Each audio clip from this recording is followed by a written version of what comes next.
morning. Today is Tuesday, April 28th, 2015. This is a regular meeting of the Los Angeles Board of Police Commissioners. Before we call the roll, let's open this meeting recognizing the horrific situation in Nepal, remembering the victims, praying for their families, thanking the responders and aid givers from all over the world who are trying to get there to help. And at the same time, let's hope for the immediate return to order in Baltimore so that any and every discussion from every vantage point can be held in a productive manner that will lead to a better nation for all of us. Madam Secretary. Good morning. Let the record reflect Commissioners Soboroff, Madison, Figueroa Villa, and Saltzman are present, and we have a quorum. Number one on the agenda, commission comments. Commissioner Saltzman. Good morning. I just have one. I just want to let my colleagues know that I attended, and Commissioner Figueroa Villa also attended two events last week, which were significant, quite enjoyable. One was in celebration of the promotion of Chief B. Grimala, and was held in Hollywood, where she had been captain. It was a wonderful event, very well attended by the community, the department, and I appreciate being able to be involved in that.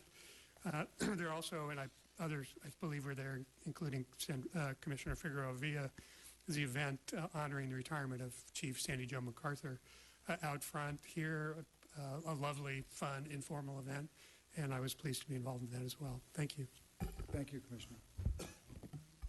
And to add to that, I feel like I was at parties all week. I also attended Assistant Chief Villegas' promotion party. It was held at City Club, and it was very heartfelt, and I was honored that they gave me a couple of minutes to talk about what that means to us in the community. So congrats to all, and I think the retirements really showed me what it takes and how they spoke about the history in the department to be a police officer, and so I'm really happy about the new promotions at LAPD, and you worked hard to get there. So Chief Villegas, congrats. I also want to ask Chief Villegas how it felt to sit in the top seat here for, I think it was about 25 seconds, which sort of makes me feel good because I lasted at the Dodgers for one full day, and he only had 25 seconds up here, but I want to congratulate him also. Let's move forward. We have one public comment card. Mr. Herman.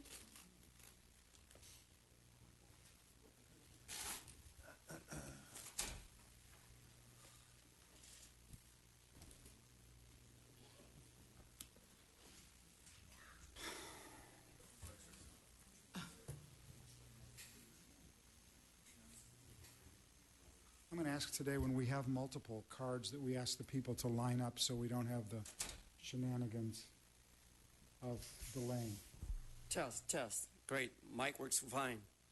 I just want to remind you, Mr. Soboroff, that bad news in Baltimore can be a situation related to Los Angeles. But our fine officers in the blue are now with their video cameras and multiple cameras throughout the city that are videotaping all of us, and I'm glad to see that. But I find it incomprehensive that you have officers today wearing body cameras, such as mine here. See this one? It works very good.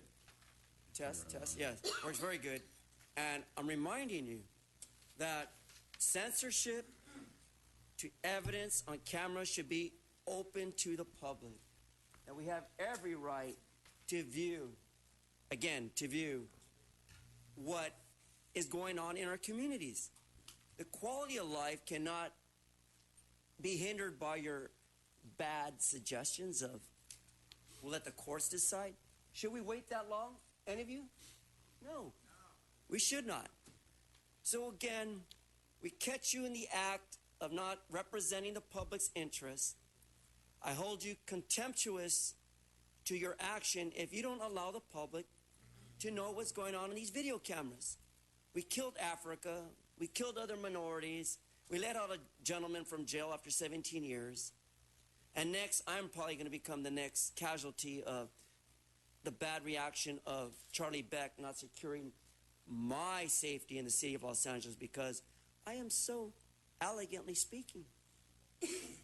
And I find it scornful that you don't take to our attention to the problems of what's going on. Right, Mr. Beck?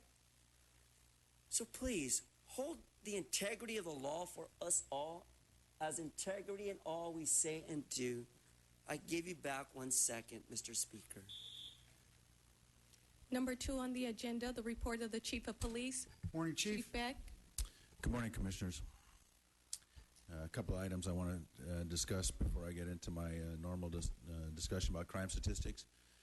First, considerable attention has been paid to the change in our patrol configuration and my mandate of two-person cars, and also the appearance of all our employees in uniform.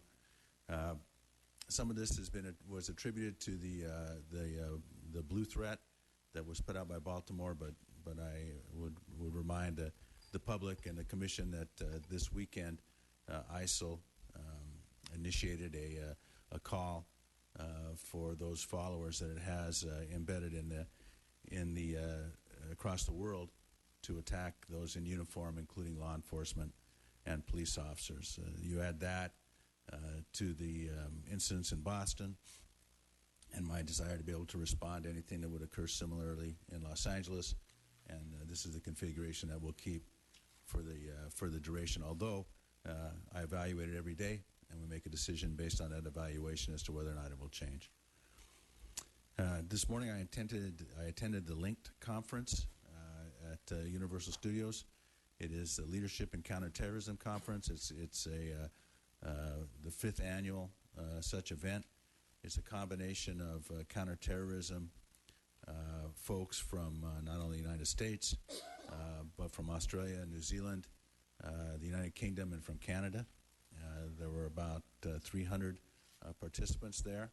The keynote speaker was Jim Comey, the director from the FBI. It is an event where we bring together all the practitioners to talk about the state of counterterrorism throughout the English-speaking world, and also our preparations and the things that we need to do to keep our various communities safe. It's a very important piece of our counterterrorism strategy, and they'll be meeting for the next couple of days. So it is a very positive aspect, and it's one that has been hosted by the Los Angeles Police Department for the last 5 years. Moving on to crime statistics, we continue to show a decrease in homicides compared to last year, about 8.6%. However, the other 4 categories of violent crime are up in a total of about 26%. Property crime is also up in all 4 categories, led by an increase in burglaries from over last year of 21%. And at the low end of the increase is personal theft other, which is at a 1.8% increase. That's a total combined Part 1 crime increase of 14.2%. Much of this is, especially on the violent crime side, has been affected by an increase in gang-related activity. Gang crime, particularly violent assaults, are up 27.6% year to date. Number of victims shot in the city of Los Angeles are up 27%. I know there's a considerable discussion about the nature of the crime increase compared to last year, and most of it is easily attributable to an increase in gang violence. The Office of Operations, assisted by the rest of the department, is vigorously trying to control this, and we're working with the GRID office and all our other partners throughout the community to get a handle on why we're having so many young men shoot each other over the last 3 months. Traffic collisions in total are up about 12% in the city. Serious traffic accidents, those involving death or injury, are down 11%. Hit and runs are up about 6.3%, and serious injury hit and runs are up 32%. motor vehicle versus pedestrian accidents are down in the city, and serious motor vehicle versus pedestrian accidents are down 7.8%. Bicycle-involved accidents are also down in the city of Los Angeles. We have 9,888 sworn personnel on payroll and 36 recruits in the academy. It gives us a total of just over 9,900 active Los Angeles police officers. We have 2,712 civilian personnel and 250, just over 400 reserve officers, 371 specialist volunteers, 62 counselors, chaplain counselors, and 6,081 cadets. And that concludes my report. We have Thank you, one Chief. public comment card. Mr. Herman?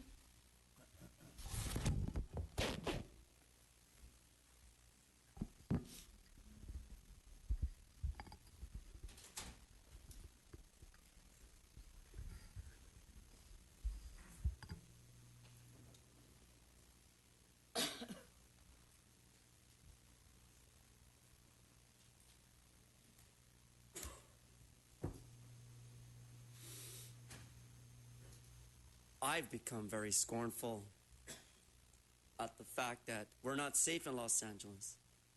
You've heard the police report. Many of you have seen it personally on the streets. The city of Los Angeles is out of control, Mr. Charlie Beck. And I have become the next victim of death.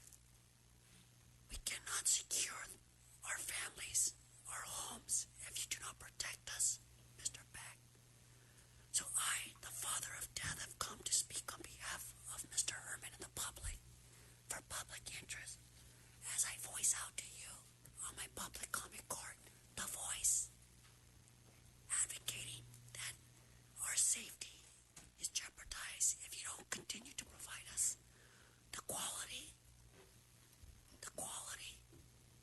again, the quality of protection that we all deserve, equality. I feel threatened, Mr. Beck. Although I'm dead, I feel threatened. I can't be killed. But I want to die because the world is an awful place to live. Is that the bell? No, sir, I got 46 seconds, Mr. Sobrov. Don't be upset. You have to enjoy the treatment. Scrutiny. As I scrutinize you, I plan to make you better in public interest. That's the reason why I've come to reserve the law on your behalf, commissioners. So let us not go in the wrong direction. We are not safe in Los Angeles. Many people are being injured and killed. Violence is out of control. We had our mini riot just last night. We had a tanker blow up on the 710 freeway.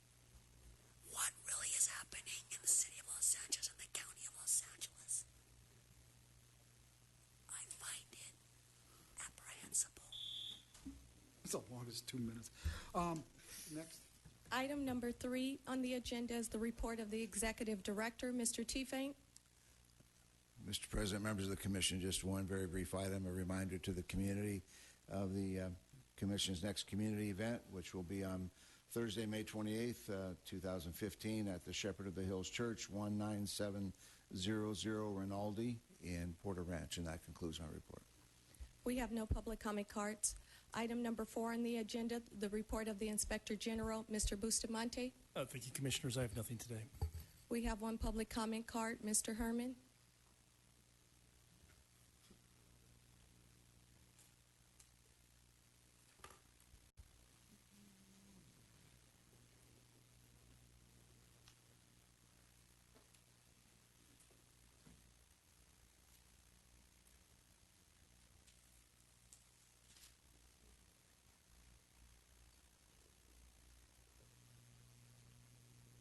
I would sing for you, but my voice is a little harsh this morning.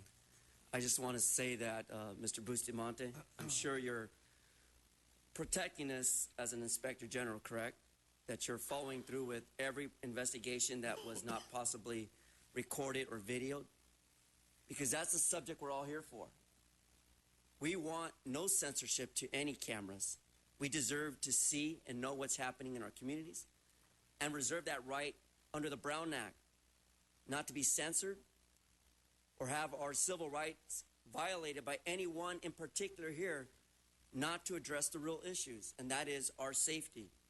So if we're going to pay for cameras as taxpayers, the rate taxpayers, we demand that those cameras be offered for viewing of the media and more so to the public when we go into court if you're going to take action of abusing us and possibly shooting us in the back. Not that we're a threat. It's just that we have a way of taking an approach that is more meaningful. Yes, there are incidents where people protest negatively. There are people who pull out permits and do an orderly march. That is welcome. And to the family in Baltimore, my deepest sympathy for you, although I represent death today, for the thousands of hit and runs in Los Angeles, to the victims of racist assaults and battery in the city of Los Angeles that go unreported for fear of retaliation by Charlie Chief Beck, who takes his time to investigate. I hold you, Peppa Pig, Paul Koretz, for that assault on me at City Hall accountable. Investigate, Mr. Inspector General. Item number 5 consists of information items and file items relative to noise variances and special event permits submitted for the period ending April 24th, 2015. Item number 6, presentations. Do we have any presentations? None today.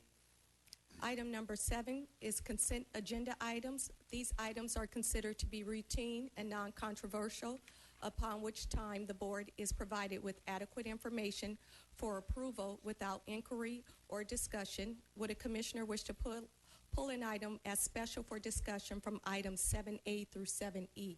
I move approval of items 7A through 7E. I'll second with thanks to the donors. All in favor? We are now on item number 8, regular agenda item. Would a commissioner wish to pull an item as special for discussion for items 8B through 8E? We have public comment cards on 8B. In addition to 8B, I think we should discuss item 8C. Yeah. I move approval of items 8D and 8E. Do we have a second? All in favor? Aye. Good. Thank you, Rob. Item number 8A is verbal presentation. An update from Commanding Officer and Community Police Advisory Board Representative regarding community initiative, problem-solving, crime strategies, and other programs and goals within the 77th Street area. Welcome. Good morning, Mr. President.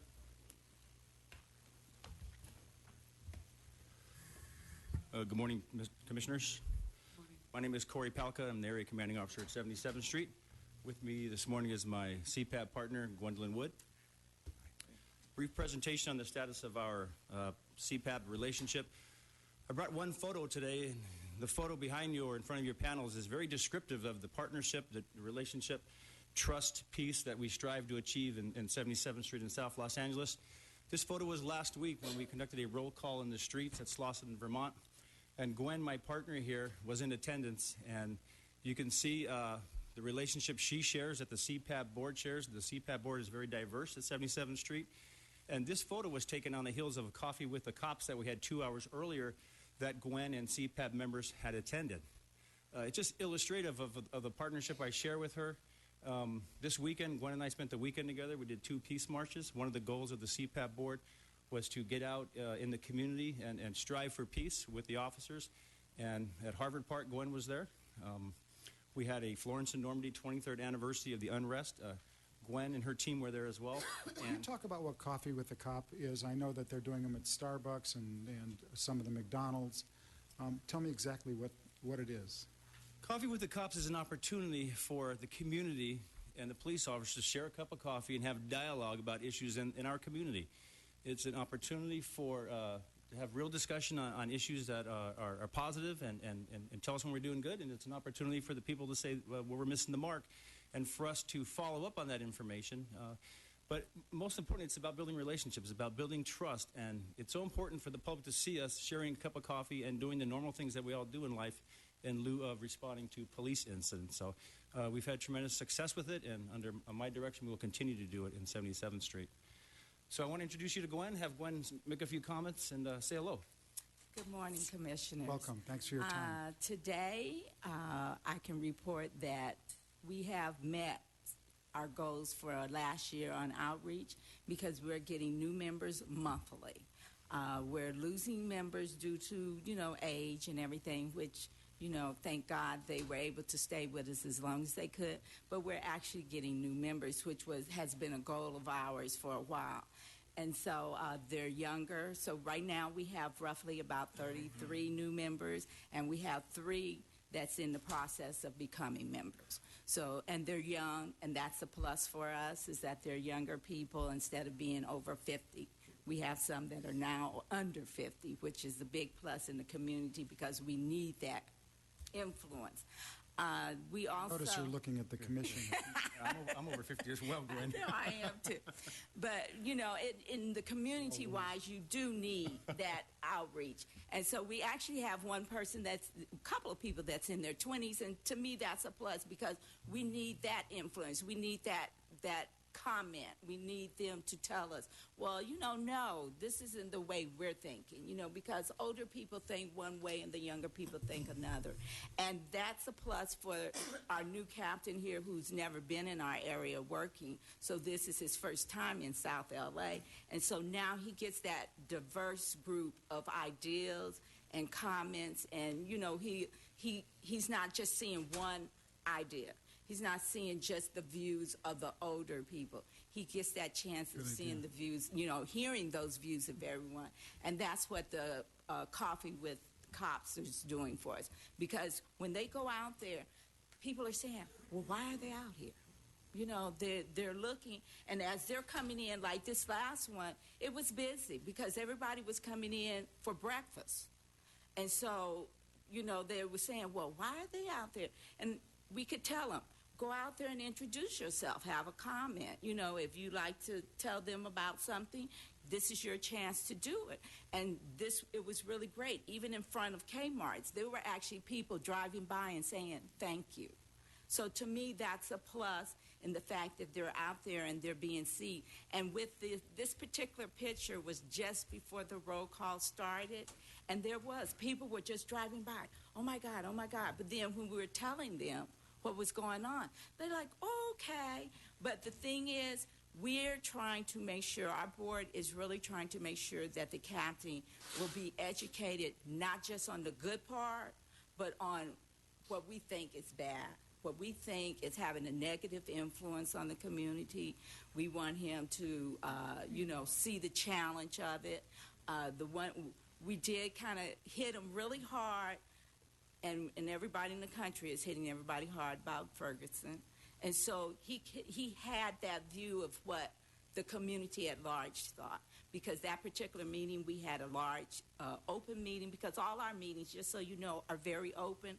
And I think that's a plus also for them, because the people get to meet him at that moment and have a chance to have that dialogue. What was the takeaway from that? In other words, if people went in and they're talking about Ferguson and they're talking about the problem? With Ferguson, the concern is what kind of training is the police given for those kind of one-on-one conflict? What do the officers, what are they told to think first, or how are they told to react? Because a lot of people still feel that the gun should be the very last thing, and why was he shooting to kill? Because that is a big issue in our community. Why is it seems like they're shooting to kill, and why couldn't they shoot him in the leg, or why didn't he just let him walk away? And what was the takeaway? So I understand the frustration. Right. The takeaway was technically that some of us felt that being in that situation, we tried to put ourselves in that situation. And some of us felt that we probably would have done the same thing, But then there was some of us who felt that, oh, no, we wouldn't have even, that we would have just let the person walk away. And then there was the in-between, that conflict. So he gets to hear not just the pros, he's hearing the cons, and he's hearing those people that are in between, the people who can't decide. And the other thing is, we all came to the conclusion that officers are human. And so at that moment, his mental state personally could have affected him. And so that's the key. And the question is, when you see officers, this is one of the things that came up. Was that officer having a bad time? Did someone in the station notice? We kind of feel that maybe some of the officers are exhibiting, some type of tendencies to be not so nice with the community, that they're a little bit more aggressive than they need to be. And so what do you guys have in place for retraining? Do you have that psychologist? My thing is, do you have a psychologist on site? Do you have it where he can go and say, you know what, I need to talk to someone about, my mental state at this point? What do you have for downtown? But the retraining end of community relations, that's what we're addressing. That's why we want the officers. This right here was good because the community could see the officers that patrol their area. And so that's what we're trying to get. We're trying to get it where the people and the police are not two separate units so far apart that the only time they come together is at a conflict.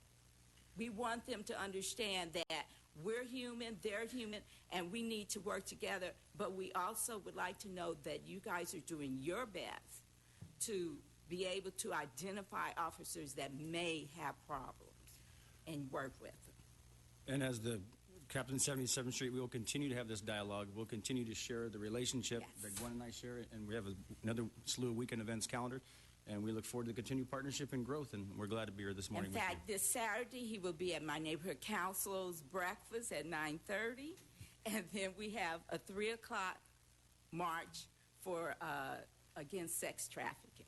So he's going to be busy this weekend, too. And, of course, we have the Chiefs basketball tip-off. And that, Government too, Park will be yes. as well, So we're going to be busy, but hopefully our goal we have met as far as outreach, because we continually to outreach, and our board members are in various community groups. So that's our outreach, is that we're going back to the different other community groups we belong to and sharing the information and getting back feedback, because we get back information that we have to tell him.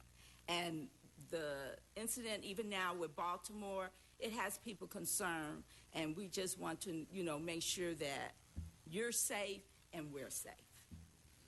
Comments? Questions? I just want to thank you. And Thank you very the much. communication that you are enabling is important, not just to 77th, but to the entire department and to law enforcement generally. And it's Yes. much appreciated and needs to Thank be duplicated. Yeah. So when you ask the cops or captain those questions, are you happy with their responses? Or what is the... And I'll give you a broad variety of our board members. We have those who are on the far left, and we have those who are on the far right. So technically, we had a very good mix of, no, you're wrong, yes, you're right. And that's technically, that particular night, that's what they left with. We had those who were not satisfied because they feel that the police is not doing enough to train. They're saying that they're not providing the training where the officer can go out and know how to address the issue that's, conflict. Well, didn't you know that he wasn't ready to be out there? So see, that's the thing, that you have that issue, because it's like you send your kid somewhere and he's not ready to be there. He's going to flutter and stutter and panic. And so they feel sometimes that the police are panicking. So the big question was what kind of training do they get for that type of situation in the academy? You know, what scenarios do you create for them to go through where you can kind of see, oh, maybe we need to work with this officer, put him in this group so we can work with, you know, he may have his response time maybe too fast, because that's what in some cases we're thinking, that is too fast, that maybe he's prejudging. And that's another thing, is what are they coming into the police, what mental state are they coming in as far as race relation, as far as area, because it's not always about race. It is areas. Sometimes people say, oh, well, like South LA. When you say South Central, then people think another way. So now they're saying, what are you guys doing to say, okay, you're going to go and work in South Central LA? Well, is that officer saying to himself, oh, wow, look what I'm going into? So we had a good mix that night, and it couldn't be resolved because at this level, all he can do is say what, you know, is basically for his station. But we're listening, it sounds like. Thank yes, you. we really do want him to know, and so that helps him know how to address his office. And that's my question to the captain. Do you see this as just a time when people are venting and it's healthy to let them vent, or are you learning from this?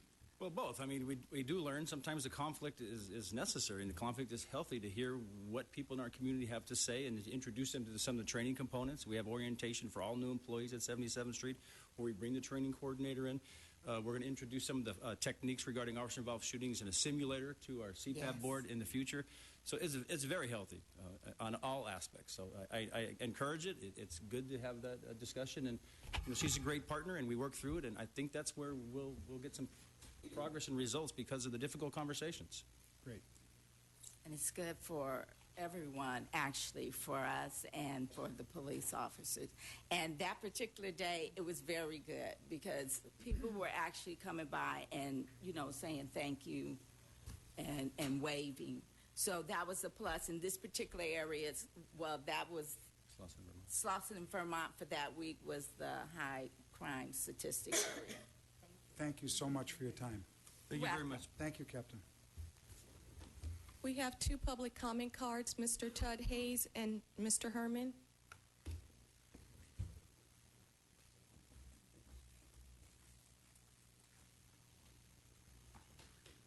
Herman, will you please go and just stand behind him, save us some time? Thank you. Morning, Mr. Hayes, sir. Good morning. How are you? 77th is one of our few lockups. I got a letter indicating that no one asked to vote while they were confined in the jails. Well, really, should they have to ask? Should they have to make a request? Should they beg to have the liberty to vote? So I'm wondering whether 77th is going to be set up to allow inmates to vote. Understand if you're not in prison, penitentiary, I guess, or on parole, you can vote, even though you are in jail, even though you are convicted of a misdemeanor. So that was disturbing to hear the police department respond by saying, nobody asked us if they could vote. There's a huge campaign to get out to vote. Our mayor was elected with 12% of the voting population voting. So that's very important. The other thing is 77 was one of the divisions where they had no rights that you have when you're locked up, like making a phone call to an attorney, bail bondsman, or a family member. That was not posted. Even though not posting it, 851.5 Penal Code, is a misdemeanor on the part of the officer who fails to post. So I would suggest that 77 be alerted. They have an election coming up shortly, and I'm going to confer with the registrar to find out what they do to make sure the materials are available for the department, available for the inmates during the time voting takes place. Now, normally, no one is confined to a jail more than, 3 days? So there's a window of opportunity, at least of 3 days, to provide that information. Thank you very much. Thank you, sir. Mr. Herman? A great conversation on the 77th Street roll call. And the Madam Speaker brought out some very good points for us to understand that even officers can have a bad day. But you should learn to stay home on a bad day, like I do, constantly. There's no reason to have a gun or a taser and to go out with a malicious, vindictive, because you're so caught up with being upset that you take it out on an innocent civilian in our streets of Los Angeles and the Golden State of California. So the law applies not just to civilian, but it applies to those who enforce the law, Mr. Soberos. And to Eric Garcetti, the mayor, who is now listening, join the club. Will not continue with lawlessness in the city of Los Angeles. We're not going backwards, Eric Garcetti. I don't know who holds your hand and says that you can just allow this to happen. You seem more interested in not promoting safety to the public's interests. I am here on behalf of that as a representative of death. So, Mr. Mayor, I hold you accountable, and if in my lifetime that is short, that if anything happens to me, I hold you accountable, Eric. You and your crony friends from City Hall who always threaten civilians for our advocacy and our protest that is reasonable and not unreasonable. So you can continue to put your hands on me, Sergeant of Arms, Mr. Duarte. Hey, stay on topic. Oh, I'm sorry. Again, with further note.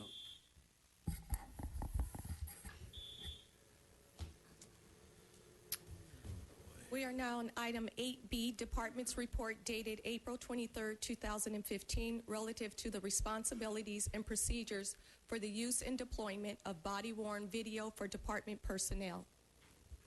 Come on up.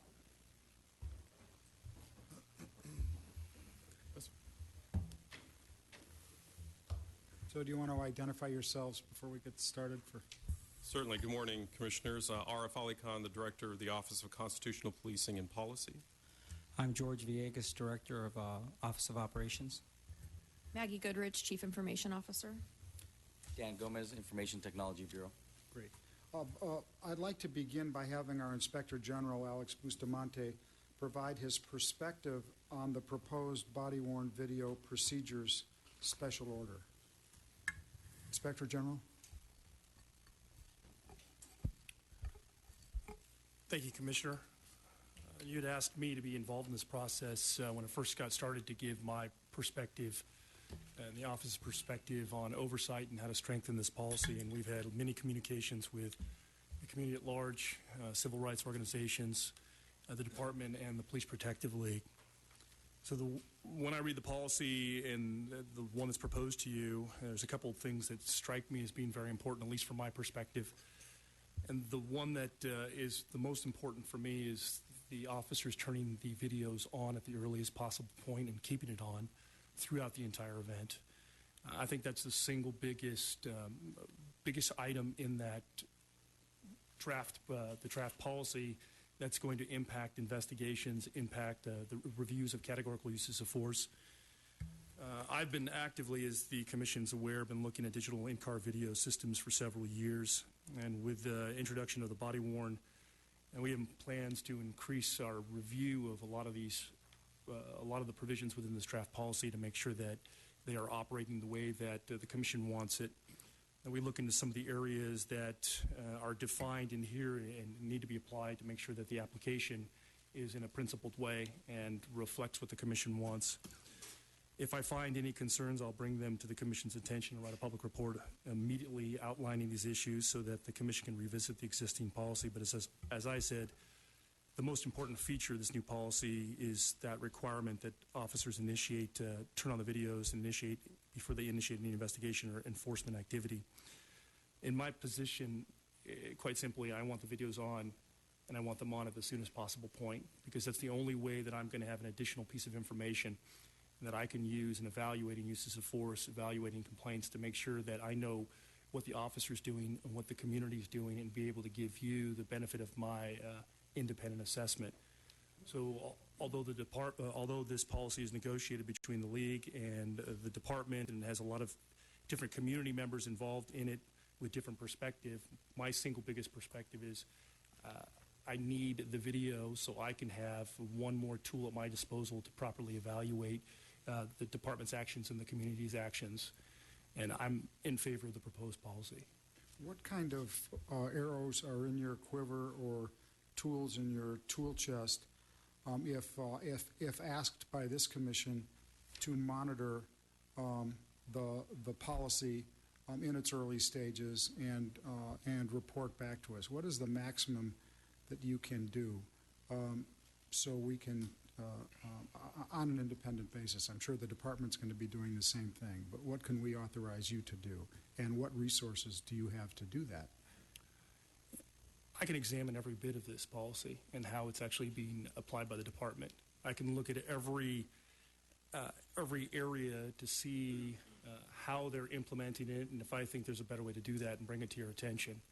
Some of the issues, for example, viewing it and the discretion FID may have on allowing them to view additional videos, I'll be able to examine that and determine if that's actually being done in a principled way, or if I see shortcomings in that policy or that process, and bring them to your attention. Some of the issues with when someone may be able to turn the video off for investigative reasons, I'll be able to examine all of those and determine whether that's really truly an exception for the rare situation that presents itself, or whether it's actually being used in a way that covers up or cloaks other items that should have been recorded. So I have the ability to look at absolutely every part of this. As you're aware, Commissioner, I can look at every document, every video. I can go and conduct interviews on this. So I can dedicate whatever resources the Commission wants me to ensure that this is being implemented in a reasonable manner, and that any indication that there are problems are being brought to you. So that can be audits, that can be inspections, that can be an overall investigation. We can do a top-to-bottom review and report back to you in 6 months what our assessment is on the policy. It's really dependent upon what resources and what your requirements are. If you want us to look at this and look at it in a very meaningful way, I'll dedicate whatever resources necessary to give you the fullest picture possible. Thanks. Before we begin, any questions of the Inspector General?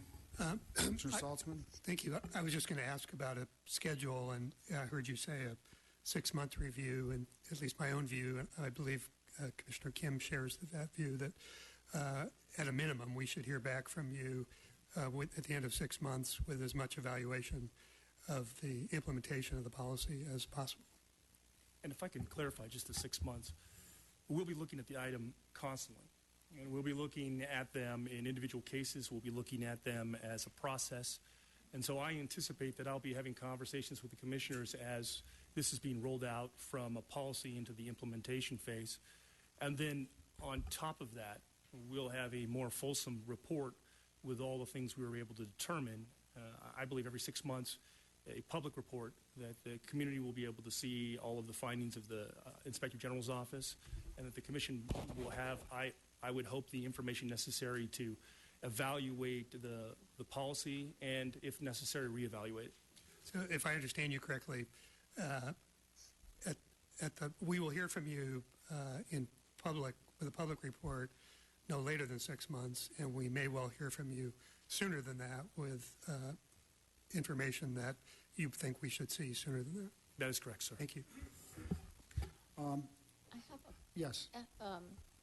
could Speak you? into the mic. I didn't really get what you said about the in-car video policy. There are some, when it comes to the section in the policy dealing with the officer's ability to review their video before they make a statement, that was a continuation in large part of the digital in-car video that several years ago under the consent decree, the department and the commission had put forth that policy in which it gave officers the ability to review review their video before they made a statement. So to the extent that it's in the current policy, it's largely for continuity purposes based upon what was passed during the consent decree. Yeah, go ahead. Given the existing policy regarding the in-car videos, did you detect any concerns about having the officers have the access to the film in order before they write their reports or make statements? I didn't see anything that presented a large-scale issue on that. I mean, in the digital in-car video report, if you recall, ma'am, there were a lot of concerns that we had brought forth that the department immediately fixed, involving some of the tactics issues. And again, the biggest part was tackling the issue of when the digital in-car video was turned on. So they were very serious about looking at that in the digital in-car video policy. And obviously from the proposed policy in front of you, it's front and center as a requirement. And they've gone beyond what I had asked for, which was for pedestrian and vehicle stops. And there's a whole range of investigative items that are also included in there for the turning on of the video. So we had brought front and center a lot of the issues. That wasn't one of them, but that doesn't mean that we're not looking for it, or that's not going to be high on our list of things that we examine. So the commission's aware, when we look at digital in-car video, when we'll look at body-worn video, we look for any issues, whether it's an administrative issue, whether it's, like I said, some clerical problem, or if there's a constitutional issue. So we don't confine ourselves to certain items. We're going to look at the entire system top to bottom, and to the extent that an issue presents itself, regardless of the nature, we will bring forward that in a public report so that the commission has the ability to see it, so the public has the ability to see it, and that there can be discourse on it. As we transition to the department, I want to end this portion by thanking you, Inspector General, and then thanking each of you who are sitting up here for being involved in what's been a very long and open process. It has involved white papers from around the country and around the world. It involves studies from around the country and around the world. It has involved information from places like the Department of Justice. It has involved surveys from Angelenos. It has involved calls from Angelenos. It has involved public meetings. It has involved numerous opportunities for the public to engage right here. And all of you have been to every meeting. And I just want to thank all of you, and also thank the Inspector General for all of the work that you've put into to this process, because it's not just important for us, it's important for all departments, and especially big city departments that are about to embark on what we hope to embark on. We'll turn over the... Thank you, Commissioner. Once again, Arif Ali Khan, Director of the Office of Constitutional Policing and Policy. With the Commission's permission, what I'd like to do is just provide the context in how the proposed order was developed, and something for your consideration as we go forward. Subsequent to that, happy to take questions, and then Chief Villegas, Ms. Goodrich, and Sergeant Gomez are here to respond to any questions regarding operations or the technical aspects of this. As you know, the Los Angeles Police Department has been committed to the use of digital evidence to evaluate public officer encounters ever since digital in-car video was supported by Mayor Villaraigosa and the police department as part of the consent decree. Chief Beck was instrumental in developing that and ultimately having it deployed while he was the chief of police in 2010. This was important to do because we realized that it would have very powerful capabilities to record car stops, to a limited extent pedestrian stops, vehicle pursuits, and of course transporting individuals in the rear seat of the police car, and found that this would be something that would help in the prosecution of criminal suspects, help resolve frivolous complaints, reduce liability from civil litigation, promote accountability, and also provide additional evidence for the department and the commission to evaluate to determine whether uses of force, other tactics, and other policies were complied with, and it constantly used that to improve the department. which is all proven true in our experience in Operation South Bureau, where digital in-car video is deployed in all black and white police cars. Body-worn video is also something that the department has been ahead of, as we all know, through the leadership of Commissioner Soboroff and the Commission, Chief Beck, and others, where well over a year ago, it was seen as the next step in how we can use this valuable evidence to do the same things that we're hoping to do and do currently with digital in-car video. And then, of course, the mayor supporting the purchase of 7,000 on-body video cameras and actually putting approximately $4,500 or the funding for $4,500 in his budget that is pending before the City Council. 4.5 million. I'm sorry, 4.5 million. No, 4,500 cameras. Oh, 4,500 as the cameras. first part of it. Yet with 4.5 million. Which also leverages our potential to get money from the president in his in their program. Yes, Is we that have correct? grants pending, and I believe we do have some grants for research, et cetera. And then, of course, the 864 cameras that are planned for implementation based on the generosity of the LA Police Foundation. But unlike digital in-car video, body-worn video brings up some unique issues, in part because the key differences of where body video is used and how it can be used. Body-worn video can be used in many more encounters that are not limited to what is seen on a street or a street corner or in the back of a police car.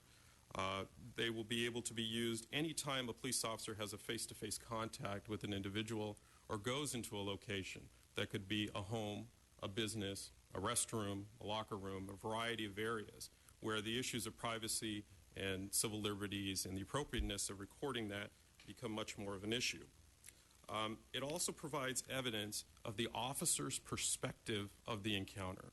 And that's a very important distinction because as designed, as you've seen in demonstrations by Sergeant Gomez and Ms. Goodrich, this is a device that is on the chest to try to give a perspective of the officer. But it's not simply the placement that does that. It's the technology itself with the range of vision, with the type of lens and the adjustments it makes to simulate how the human eye would look at something. And it does not have any enhancements for infrared or night vision and those types of things. Because to the best of what technology allows, it enables one to get the perspective of the officer, which is very different than in-car video, where the camera is videotaping from the front of the car as the officers may be forward or may be behind. It's very different than any surveillance video that could be recording from a building in a very different perspective. And that is a key advantage to what body video does. And we've seen the successes with body video just in the pilot program that we've had in the central area. And, of course, there have been many cities and other jurisdictions that have seen success, including and most notably Rialto, California, where the academic peer-reviewed research study was conducted and found a significant reduction in both citizen complaints and also in uses of force. So the way we approach this is looking and essentially asking 4 questions, and that had to be answered in large part in this proposed order. First, what is the purpose of body-worn video? There are many different expectations. There are many ways that it could be used, but determining what is the purpose of body-worn video for the Los Angeles Police Department, because all the rules and guidance and prohibitions and things that are enabled must flow from whatever that purpose and objective is. The second is what should be recorded and when. The Inspector General spoke about the activation. We can talk about that, but we took a different approach with activation, making the default that it must be activated, as opposed to it should be activated in some circumstances where practical. But the presumption is it needs to be activated unless an exception applies. Third question is what protections need to be placed to make sure we're protecting the privacy and civil liberties of not only the people who are recorded, but also respecting the rights and privacy of the officers, and making sure we do that but still have an effective program. And then finally, when should officers who are using body-worn video have access to the recordings? This is a usage policy for the officers and how they should be using it, and it's focused on when they should have used it. In addition, we tried to add some clarity in the way policies and procedures are laid out. You can see that it's a bit of a different format. It sets forth the objectives. I even convinced the department to change the font so it's a little bit more readable, the most difficult part of the whole process. But these were important questions that need to be asked, and that's how we approached it. And as part of that, the department embarked on a very ambitious outreach and research effort to make sure we were looking at all the issues, thoroughly thinking through all the issues, and having the debates and input necessary. Meeting with numerous community groups, privacy advocates, law enforcement officials, those who use video and do not use video, legal experts, the political leaders, the union representatives, employee organizations, the Inspector General's office, prosecutors from the district attorney and city attorney's office, academic researchers, and many, many more people, and of course, the two community meetings that the Police Commission held, at which Ms. Goodrich, Sergeant Gomez, and I were there and actually answered questions from the audience. We also conducted an online survey in addition to the commission survey, where we received over 3,000 responses to questions regarding body-worn video, which were overwhelmingly very positive about moving forward in. And we conducted a very comprehensive review of the existing and proposed policies on body-worn video and digital in-car video nationally and including the UK. We also had many debates, internally and externally, about these various issues. There's no easy answers for some of these things, and when you're trying to strike a balance, which is what we strove to do, there are going to be arguments on both sides. But ultimately, we believe that we created a thoughtful, well-considered, balanced proposal that's specifically for the use of body-worn video by LAPD. And that's an important distinction, because oftentimes the comparisons to other organizations. It is important that we have a policy and have procedures that recognize the uniqueness of the LAPD, the role and mission of the LAPD, its function in a very large, vast, dynamic city, and understands the oversight structure with the Commission, with the Commission's Inspector General, and their access to this information, which is very different than most departments in the state of California and nationally. So what is the purpose that we sought to implement? It's the collection of evidence, the collection of digital evidence of what occurred during an investigative or enforcement encounter with a member of the public. Evidence that could be used for criminal prosecutions, evidence that could be used to resolve complaints, evidence that can promote accountability of officers who are seen committing misconduct, evidence that can be used for training and continuous improvement, which is a key core value of the department. And it's limited to investigative and enforcement activities with a member of the public, not just any interaction with a member of the public. The important part of this is not a surveillance program. It is not intended to simply just collect information, and it's intended to be specifically within investigative and enforcement activities with members of the public, especially in those situations where there's the potential for a conflict. And as you can see on the activation, there's a key set of different types of situations where it must be activated. And as I mentioned before, on the activation side of things, if you were to look at page 3 in section 3, page 2 on section 3, it's a very comprehensive list of when it's required. All of these situations that have some sort of interaction with a member of the public in an investigative enforcement activity. And also the presumption is it must be activated. Now, there are going to be exceptions. There are going to be circumstances where an officer either cannot or did not activate the, so for example, when making a pedestrian stop or making a stop, or maybe somebody jumps out at them, their first inclination will not be to turn on the video, nor should it be, because at that point, officer safety and the safety of the public should always be the paramount priorities.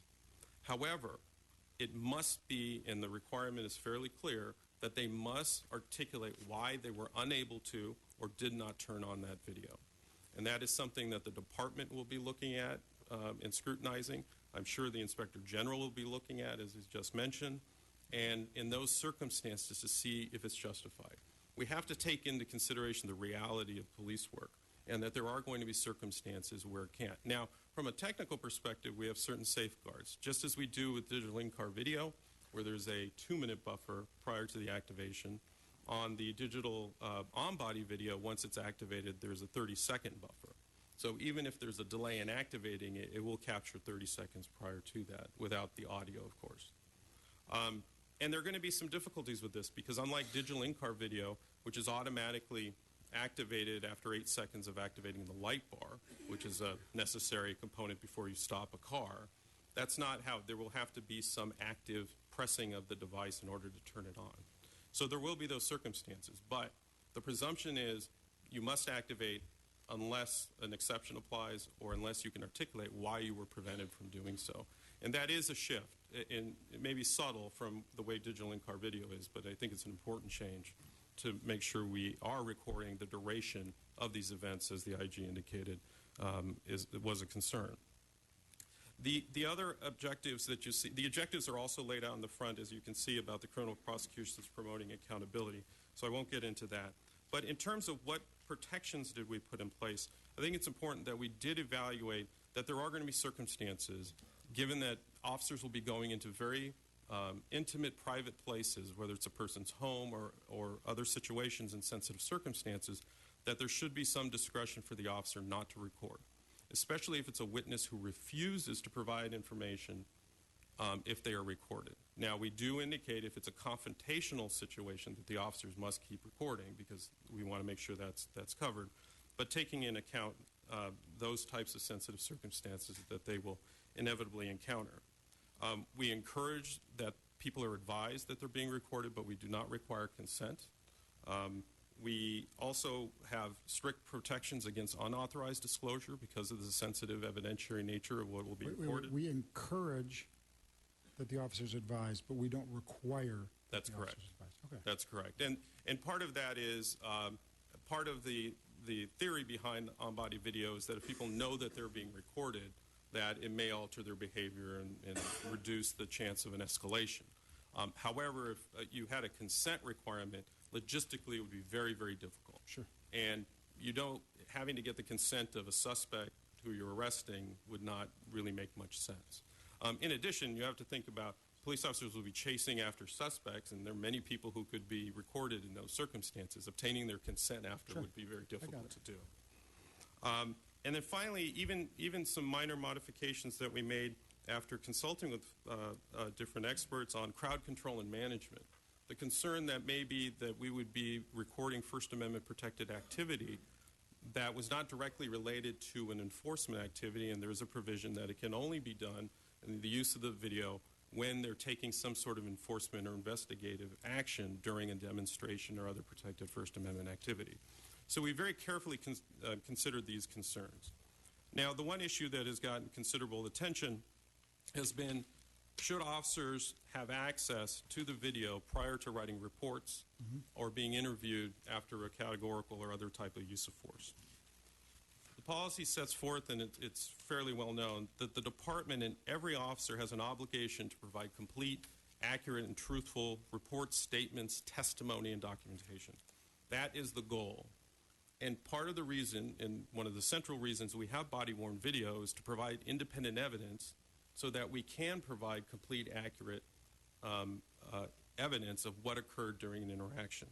The department holds officers to a very high standard when it comes to making truthful statements, being accurate, not having omissions or errors, because jeopardizing their integrity jeopardizes and compromises the credibility of the department and our legitimacy with the public. This is true whether they're filling out a field interview card, or they're providing testimony in court, or they're providing a statement to an investigator. So consistent with recommendations that are included in the Police Executive Research Forum study that was jointly done with the Department of Justice and the Community-Oriented Policing Service, and consistent with what some other departments do, including Las Vegas, Mesa, Arizona, Phoenix, Minneapolis, New Orleans, San Diego, and Rialto, which allow their officers to see the video before they write a report or before they are interviewed. The department is extending what is the current practice and policy with the use of digital in-car video. But in categorical use of force cases? In categorical use of force case, as is currently the practice under Special Order 45 for digital in-car video, once a categorical, which would be an officer-involved shooting, law enforcement-related injury, etc., the officer is restricted from looking at the video on his or her own. The supervisor is instructed immediately after to take the video away, and then all the other protocols are put in place, separating the officer, monitoring the officer, ensuring that he or she doesn't have contact with others and talks about the incident. And then, I'm sorry, I'm not sure I understand. In that section, there's a reference. Let's look at it. So 19, I think, if I'm reading my Roman numerals correctly. It says, an officer shall not review his or her BWV until authorized by the assigned force investigation division investigator. I'm trying to understand, is that essentially meaning until the FID investigator is there and can watch the video? That's correct. So it's not creating discretion within the investigator. That is, the assumption is still that the officer, the prior policy, which is 18, which says officers are required to review recordings on their device prior to documenting an incident, that's essentially what we'll come back to as soon as the FID investigator is there and ensures that the protocols are being followed. That is correct. Now, the FID investigator does have some discretion, as the department currently has, that depending on the type of investigation, so for example, if it were a criminal investigation or if there were certain circumstances where viewing the video would be inappropriate for the investigation, they would have that discretion. Now, that's something that would certainly be elevated above that particular investigator. So they do have some discretion, but the default, Commissioner Salzman, you're correct, as currently is the policy, they would have access to the video, but only after FID has arrived and provides that video, and they can watch it in a controlled setting. What if, But FID, what if FID says no? If FID says no, then they cannot. Can you help me Well, understand what the criteria are, what the standards are that the FID investigator uses, or as now you've suggested, it's a decision somewhere between the FID investigator, perhaps as high as the chief. Who's making the decision? Those are things that are not in the policy, and I think are quite important. Well, I would like to understand those better. Certainly. Well, as the current practice is, the default is that the officer is allowed to review the video, just as we expect them to do in any other use of force. There would be certain circumstances that would probably be somewhat unusual, but we do have that discretion where the FID investigator, especially if there's some indication that there was criminal conduct involved, that they would refuse to allow watching the video. That would not be the majority of incidents, and it has not been the majority of incidents ever since we've been using the digital in-car video for the last 5 years. I appreciate that. I'm just trying to understand what those situations are and what criteria the investigator or the decision maker, if it's hired the investigator, would use to make that decision. And I think part of that would be what the circumstances that they understand have gone on, whether there's some criminal activity and therefore it would be inappropriate for them to see because there would be a criminal investigation as well. And is that also true if there's a complaint? The incident happens, the member of the public says immediately, I'd like a supervisor here, I'm going to file a complaint, so the officer knows immediately there's a complaint in the works. Does that same, whether it's a force investigation division investigation or not, the policy requires the officer to watch the video prior to making a statement in a situation where the officer knows that there's a complaint against the officer? No. In an internal affairs investigation, as in all cases where there may be additional evidence, it's up to the discretion of the Professional Standards Division, Bureau, Internal Affairs, on what is shown and what's provided prior to an interview. But the policy doesn't say and that. If I can finish, partly because what it's referring to is categorical uses of force and the usage of the body video. It is not providing specific policies or procedures for the Internal Affairs Division. There are many different protocols and procedures that would differ from this and other parts of the policy manual. This was not intended to be all-inclusive of any way the body video would affect the policies and procedures of the department. Complementary to that. Commissioner, if I could just add a little bit.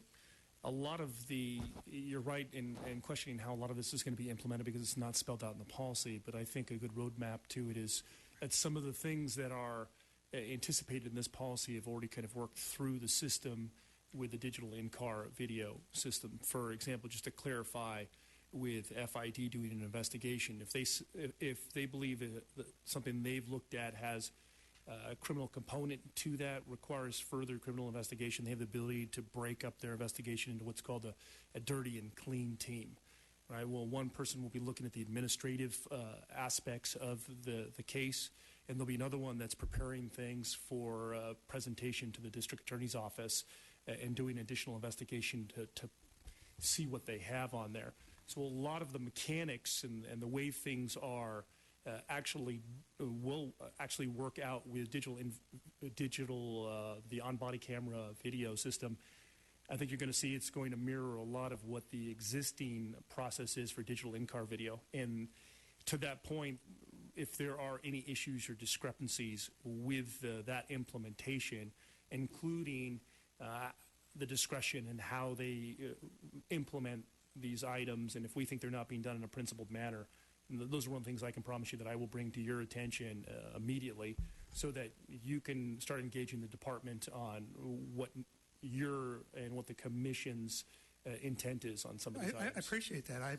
But my frustration is we occasionally, actually more than occasionally, with some frequency, when we question what's happening in the department or an officer's behavior, the answer from the department is that there are conflicting policies. And so that in this instance, the officer was complying with one policy even though it's in conflict with another. So I'm quite frustrated that this policy, speaking to the body-worn videos, says quite clearly and affirmatively the officer shall watch the video before making a statement. But we're now talking about a variety of exceptions that are not even referred to in the policy. And it seems to me that goes to the heart of what we're doing, the perception problem, that given the grave concerns that have been expressed nationally, not just here and in fact not focused on Los Angeles, the perception, which I think is inaccurate but is widespread, is that officers are not always honest, that we only discover the wrongdoing of an officer when there is a video recording of the behavior.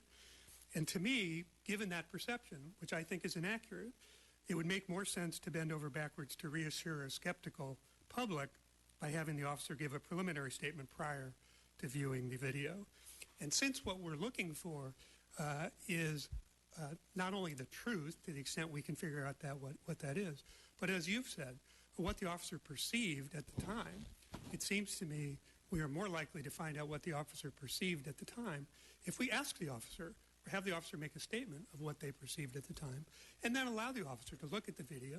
And if the video changes what they remember or saw, they say that. And that's quite understandable. We've all had that experience. But so I appreciate what you're saying, but I'm finding it quite frustrating that this policy, given the amount of time that's gone into it, doesn't speak to these issues. I think that you're articulately saying one extreme side of this argument.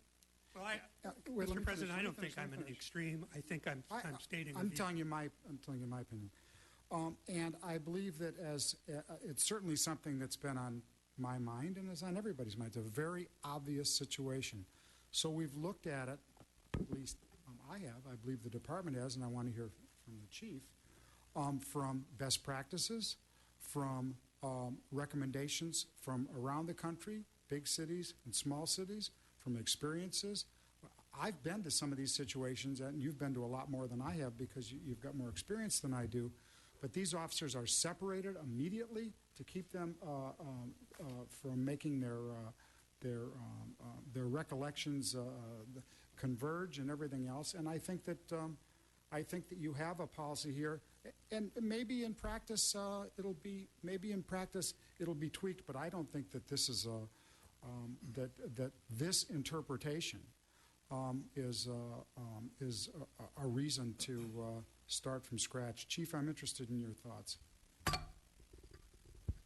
Well, we certainly believe that this policy will help us get to the truth of what occurs, and we realize that it is not a perfect policy in that it doesn't address all the points of view that are encapsulated whenever you make a policy. You know, we have the on the one side, you know, you want officers to have faith in the system. You want officers to believe that the system is fair to them. On the other side, we have the extreme side of the civil rights issue, who wants no access whatsoever, and to build as much conflict into the process as possible. And we have to find a policy that all of America will look at, and that finds a strong medium of consensus that seeks the truth. You know, the officers cannot alter the video. The video shows what it shows. If they commit misconduct, if they have an out-of-policy use of force, the video will show that. Do you believe there'll be situations when FID will say, "Officer, I'm not going to let you look at this video before"? But I do believe that. I know. Those are the videos. Those are the circumstances that I am extremely concerned about. That I want to avoid happening. I hope every day that we don't have circumstances like that.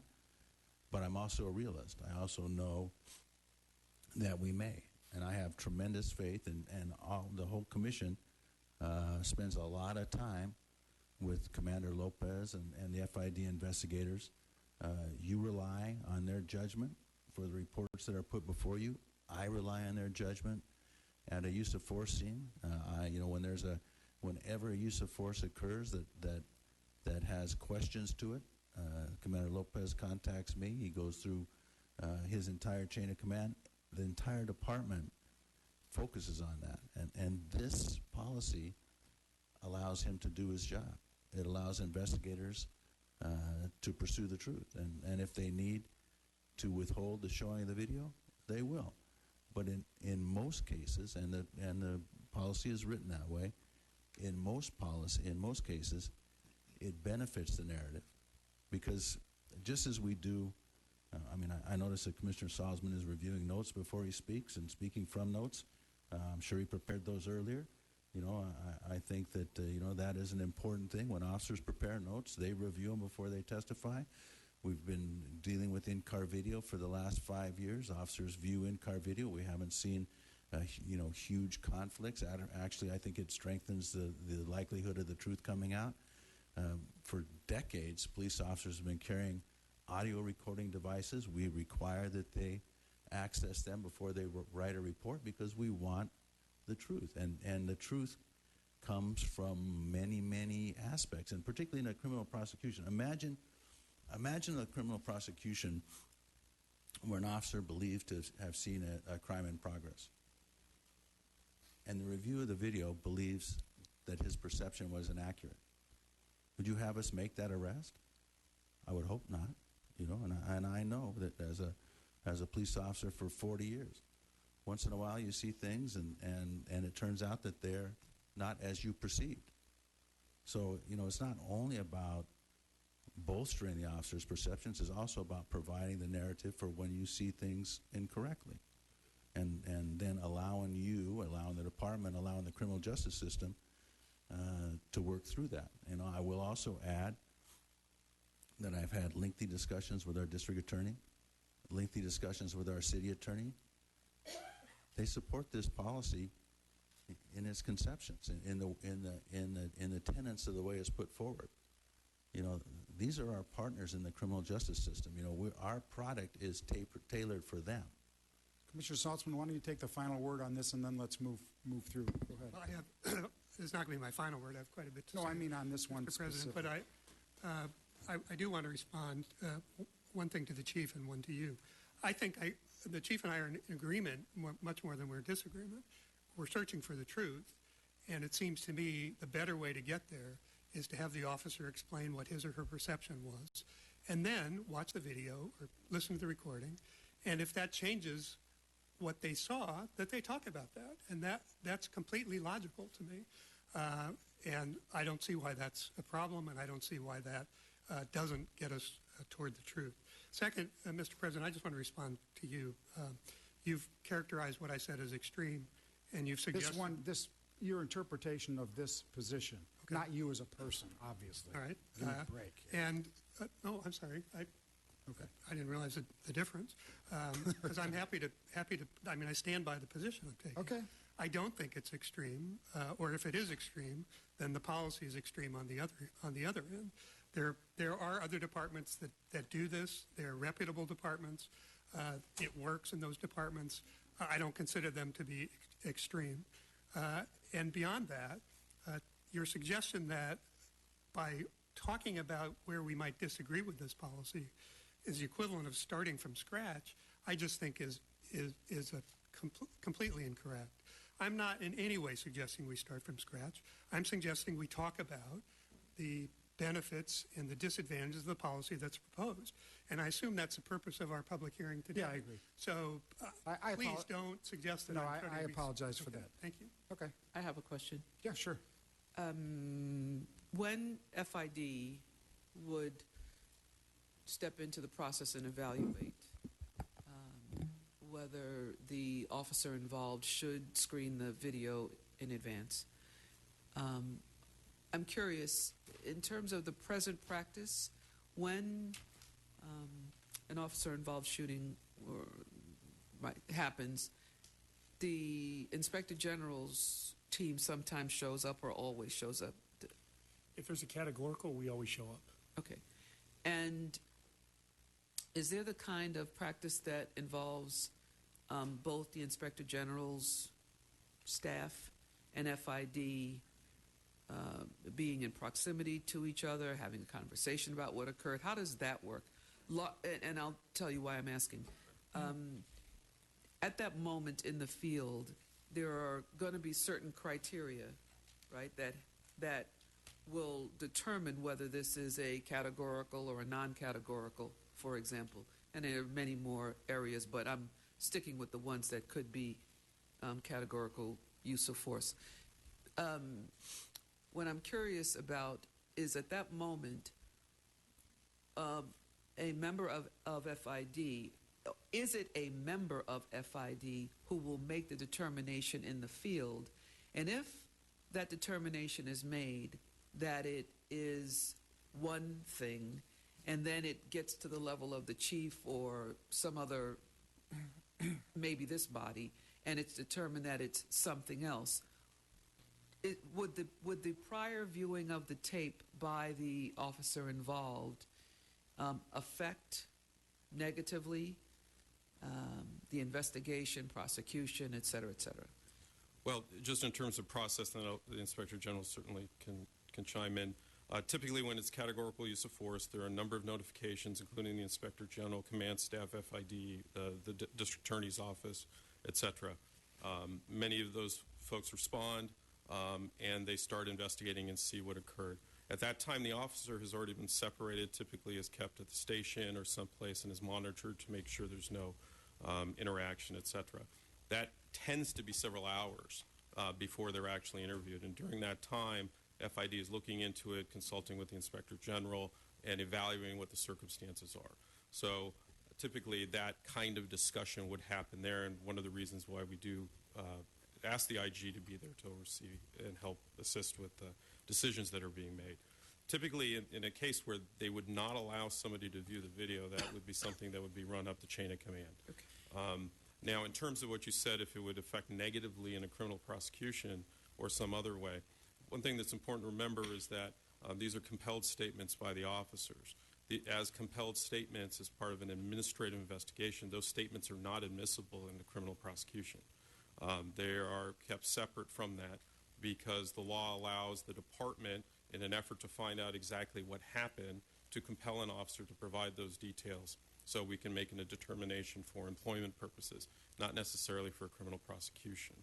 And that's why the overarching emphasis and purpose is to find out what happened.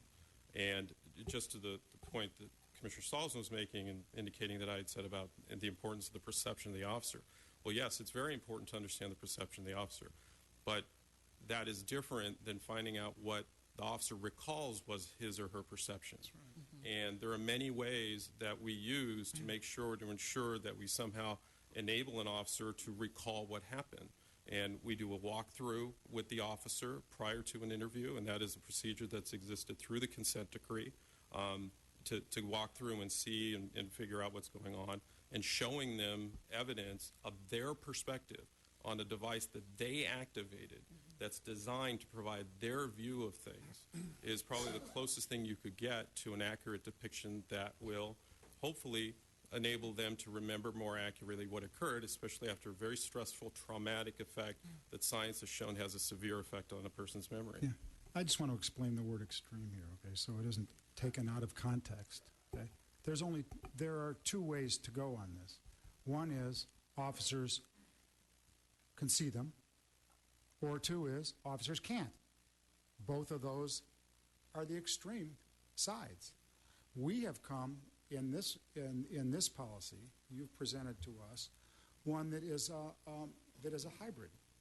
That is a hybrid. There are cases that you state specifically where an officer would not be able to see those issues. Now, in addition, there have been people who have said publicly that they feel that they would rather not have any policy, any on-body policy, or any use of these cameras if that's the case.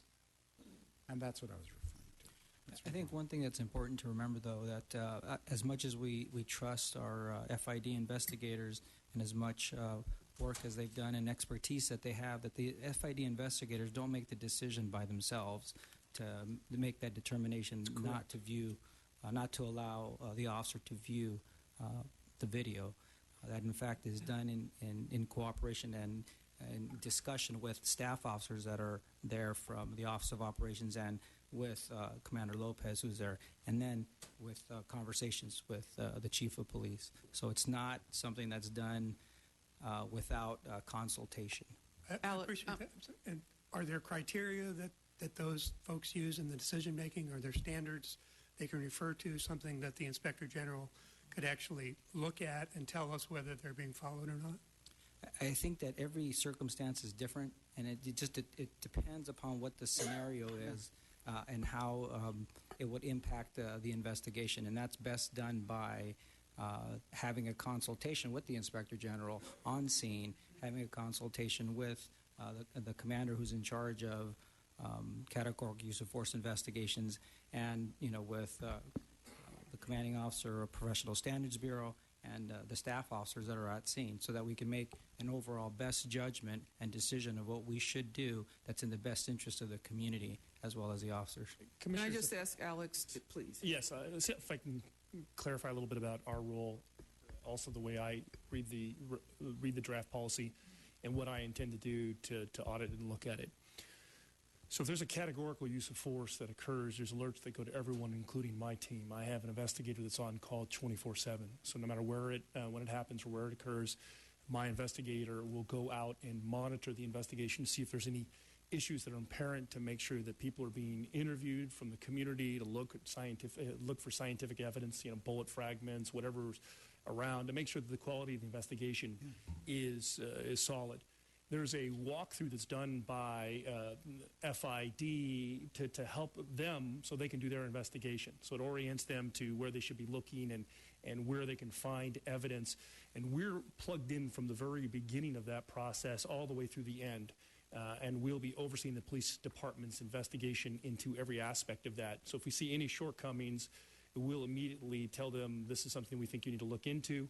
And then regardless of... Sorry, do you tell them on site? Is that what you're saying? Well, some of the things could be on site. Some of them will be reviewing transcripts of interviews. Some of them will be when we get the scientific evidence, when we do our own assessment, that we will say, we think you need to go here, or you're missing this subject matter, or you need to ask these additional questions.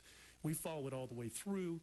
And even after we give those recommendations, we're doing our own investigation. So the chief will sign off on a report, and to the extent that we disagree with the chief's assessment on either the investigation or some of the conclusions, we give you, as you're well aware, a separate report indicating we think there's shortcomings here, or this needs to be explained there, or we have a different opinion.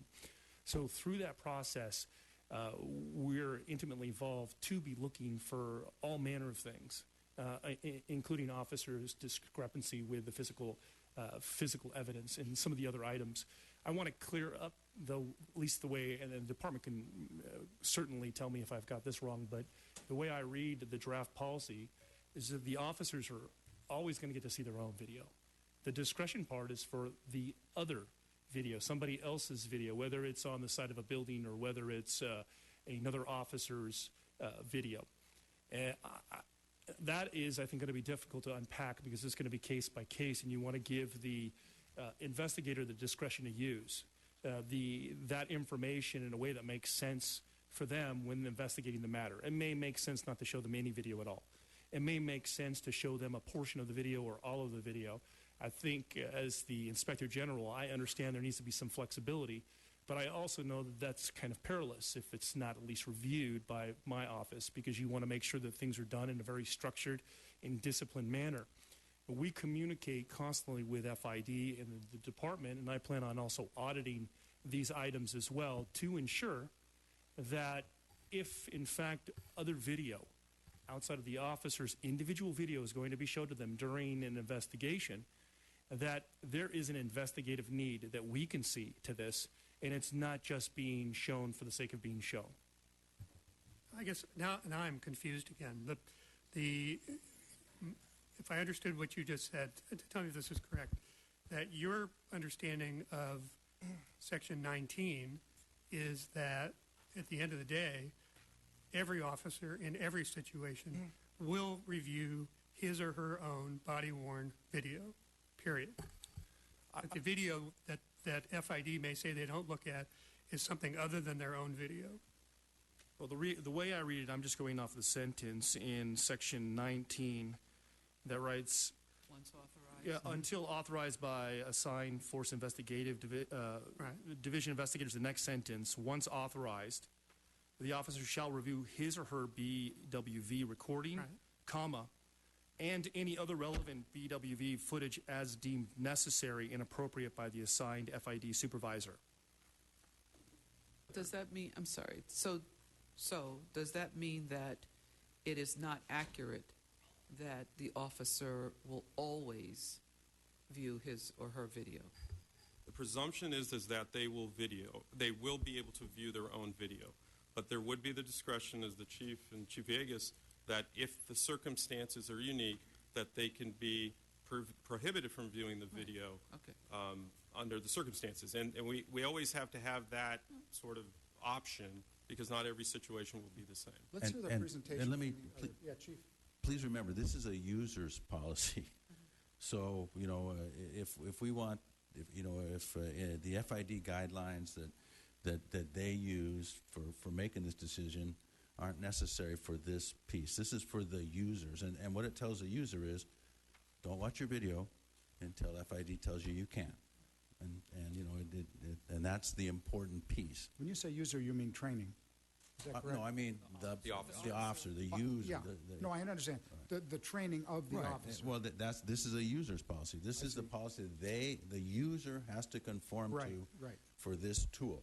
And FID's discussion about when they're going to deny access, that would not necessarily be contained in this policy. And if the commission wants a more thorough discussion, Commander Lopez can give that.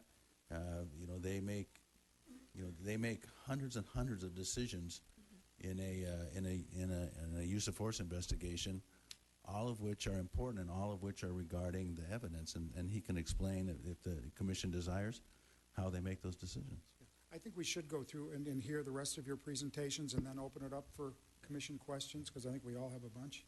I don't think they, in their defense, I don't think they have specific presentations. They're made available for any questions regarding operations, et cetera. Commissioner, if you could just indulge me with one other point that I think is necessary, because it's been part of the public discussion, which is the public's access to the video. And some criticism that the policy doesn't include the provisions of what would happen. First and foremost, as the Chief identified, this is a user's policy. It is for the officers, and it's the primary paramount policy that needs to be established, because we need to train 864 officers on how to use digital body-worn video between now and the deployment, which is hopefully in the next few months. So this is very important to get out and start the training on that. With respect to whether digital evidence will be disclosed to the public, there is no specific policy regarding that, because our policy is to abide by the law and produce what's required and what we're obligated to, whether it's under the Public Records Act, whether it's by a court order, or any discovery obligations that we may have. We do that consistently with all evidence involving an enforcement or investigative situation, whether it's forensic evidence or digital evidence from the in-car video, or any other type of evidence that is collected as part of either a criminal or administrative investigation.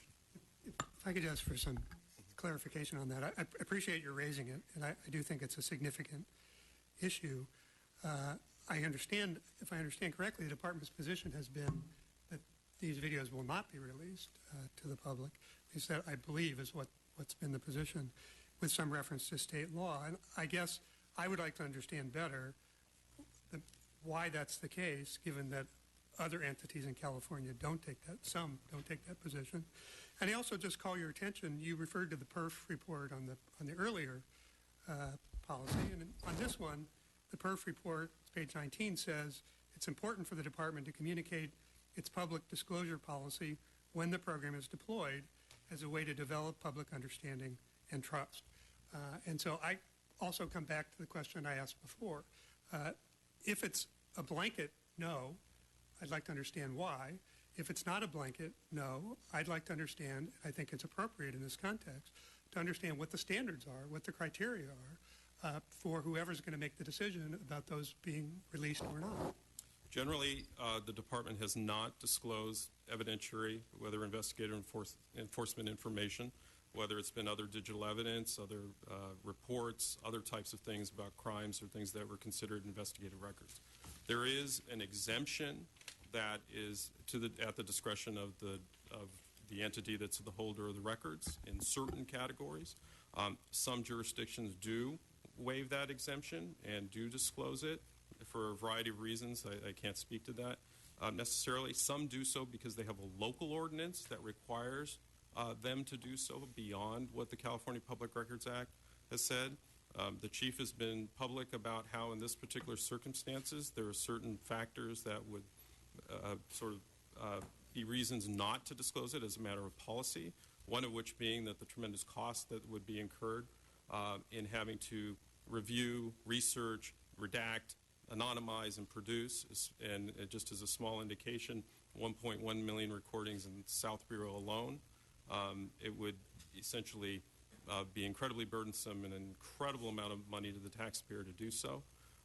We do take every Public Records Act request on a case-by-case basis, but we do go with that presumption that if there's an investigative or enforcement record that we generally do not. Commissioner Saltzman, that was one of my exact questions that I wanted to ask the chief to. I'm glad we're both extreme on this. We have an extreme agreement exactly. here. I'm glad.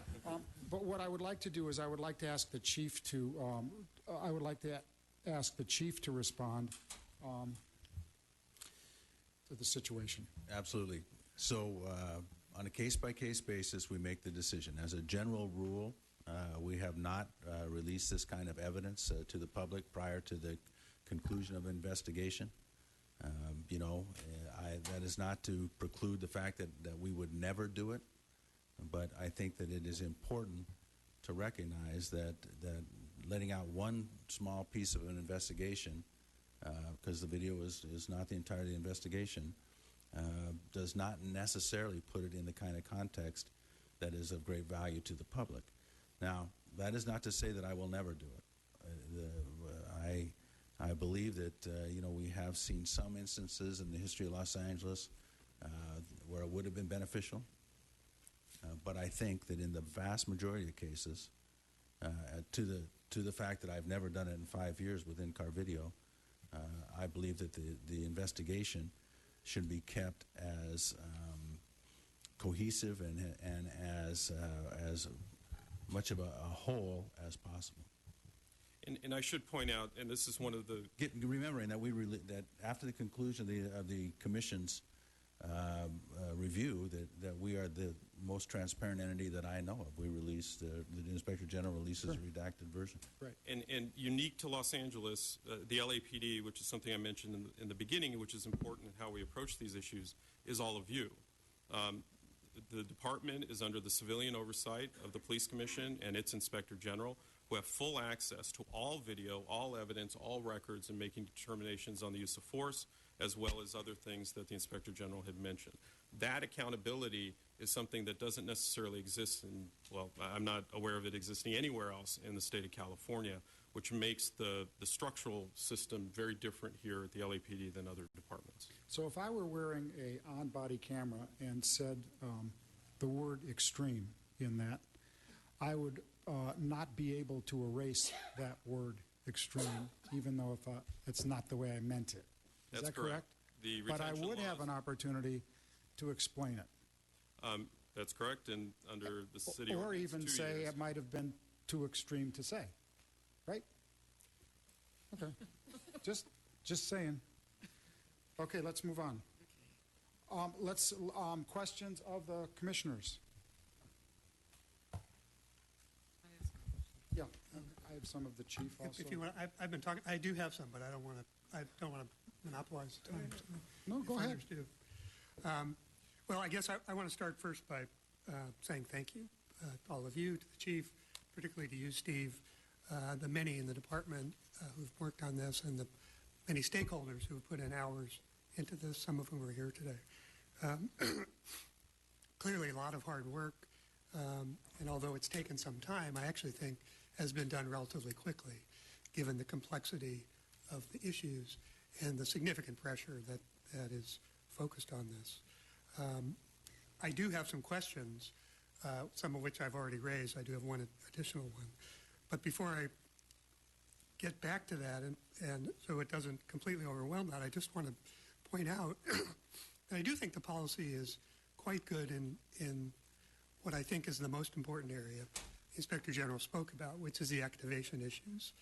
I'm particularly pleased policy is clear regarding not only activation with that specific listing Mr. Alican pointed to, but recording the entire contact, regarding required documentation when it's not activated, and the clear statement of when contact should not be recorded, showing the appreciation of the balance of privacy with the other things we're trying to do with this policy. And I don't want it to go unnoticed that I think there are some very good aspects to this policy, and that one in particular I think is excellent.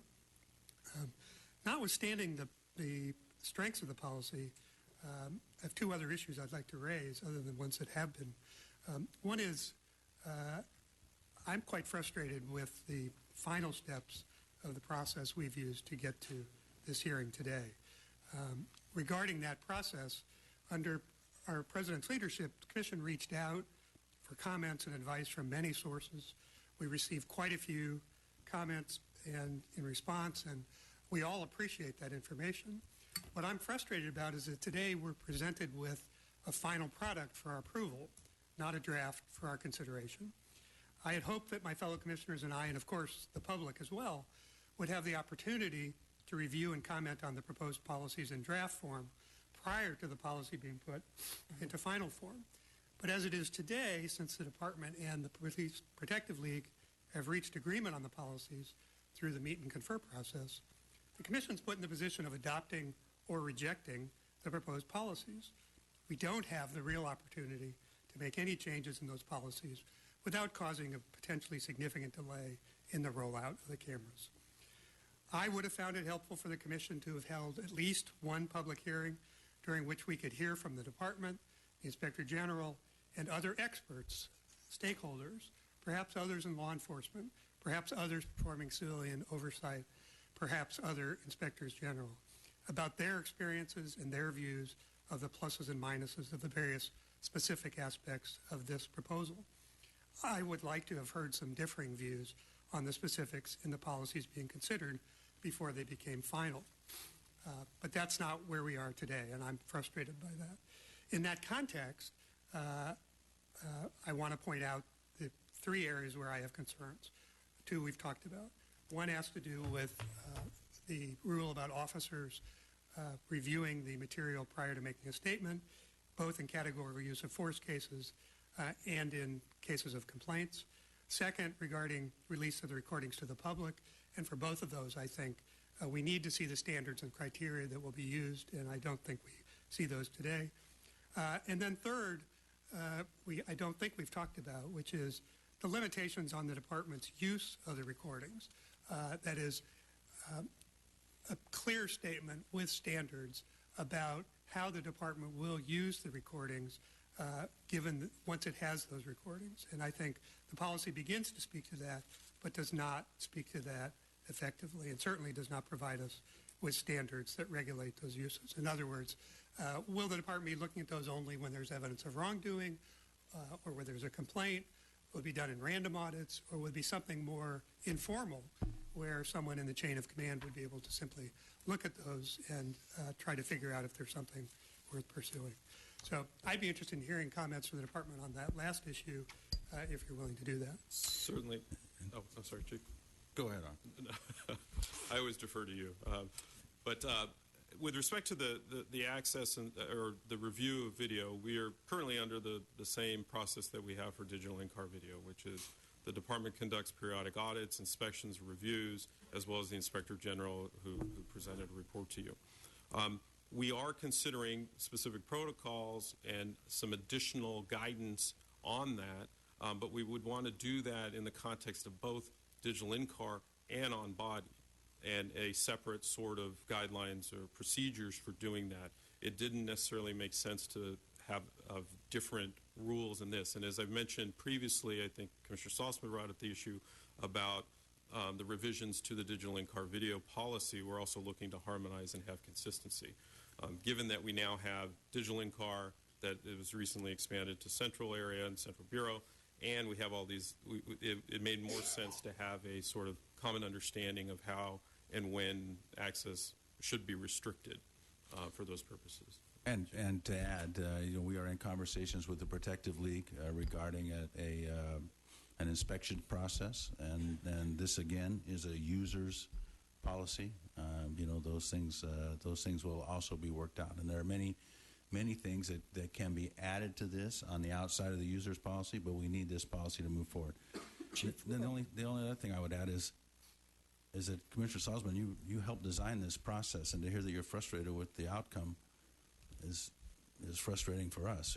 There was no prior mention of bringing a draft policy forward. Everybody was aware of the steps. We've discussed them, for quite amount of time now. Well, Chief, I disagree with that, and it was my understanding, and I know it was Commissioner Kim's understanding from when I spoke to her yesterday, and she has a statement which Mr. Tiefenk will read, was that yes, we would have an opportunity to look at this in draft form and be able to discuss it prior to it being reached, an agreement being reached with the Police Protective League. And I'm sorry if there's misunderstanding about that, and I'm sorry if the misunderstanding is mine and Commissioner Kim's, but that was my understanding, and that's what I'm frustrated about. Well, we've been quite clear about the steps here. I would agree with that. Chief, would you consider, I'd like you to consider, creating within the audit division of the department itself a cadre of auditors that will review captured video to ensure compliance with the proposed order. Is that something that you can do? We're discussing a number of ways. Given the fact that we nor anybody else will ever be able to audit or inspect all of these videos, we're trying to come up with a fair way that allows some ability to do random or whatever phrase an auditor would most likely use instances. And so we want to do that. We want to do that with concurrence of the union, and we've had those discussions. But and we'll continue to have them. Good. And we do have experts in audit division who do currently audit, and we're also working with the Office of Operations to train supervisors and others in the field about the appropriate methodology to do audits pending the completion of this policy. And Commissioner Madison? I have a question as to, in the event that, as you were mentioning, trying to get alignment between the in-car video and the body-worn video, the policies around that, so that it all is consistent.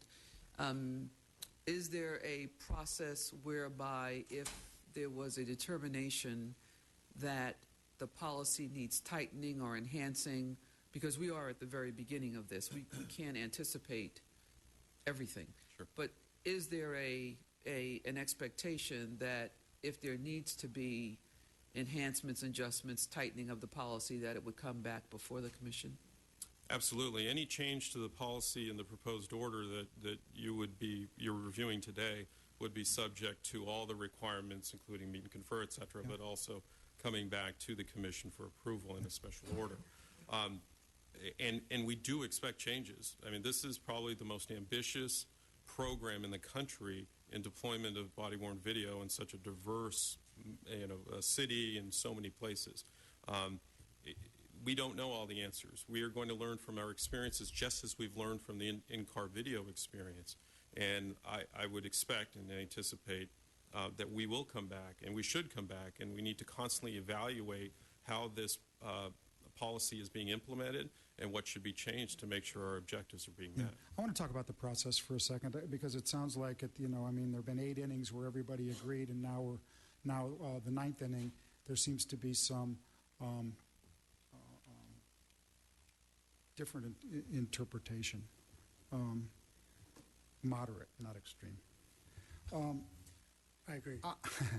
I wanted to create a process here that would be America's process, that would be the public's process, that would have every potential input for stakeholders, including stakeholders. We begged stakeholders to come to meetings, to have this as open as possible.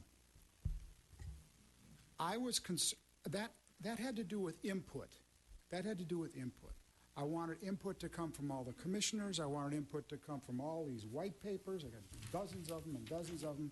I wanted input to come from the public. I wanted input to come from people with all kinds of views. I also felt that it was important not to release a draft. In fact, there has never been a draft until it was approved by the negotiation between the Protective League of 10,000 officers who actually were going to wear these things and the department. And then it became a draft that I guess went to the DA also for review.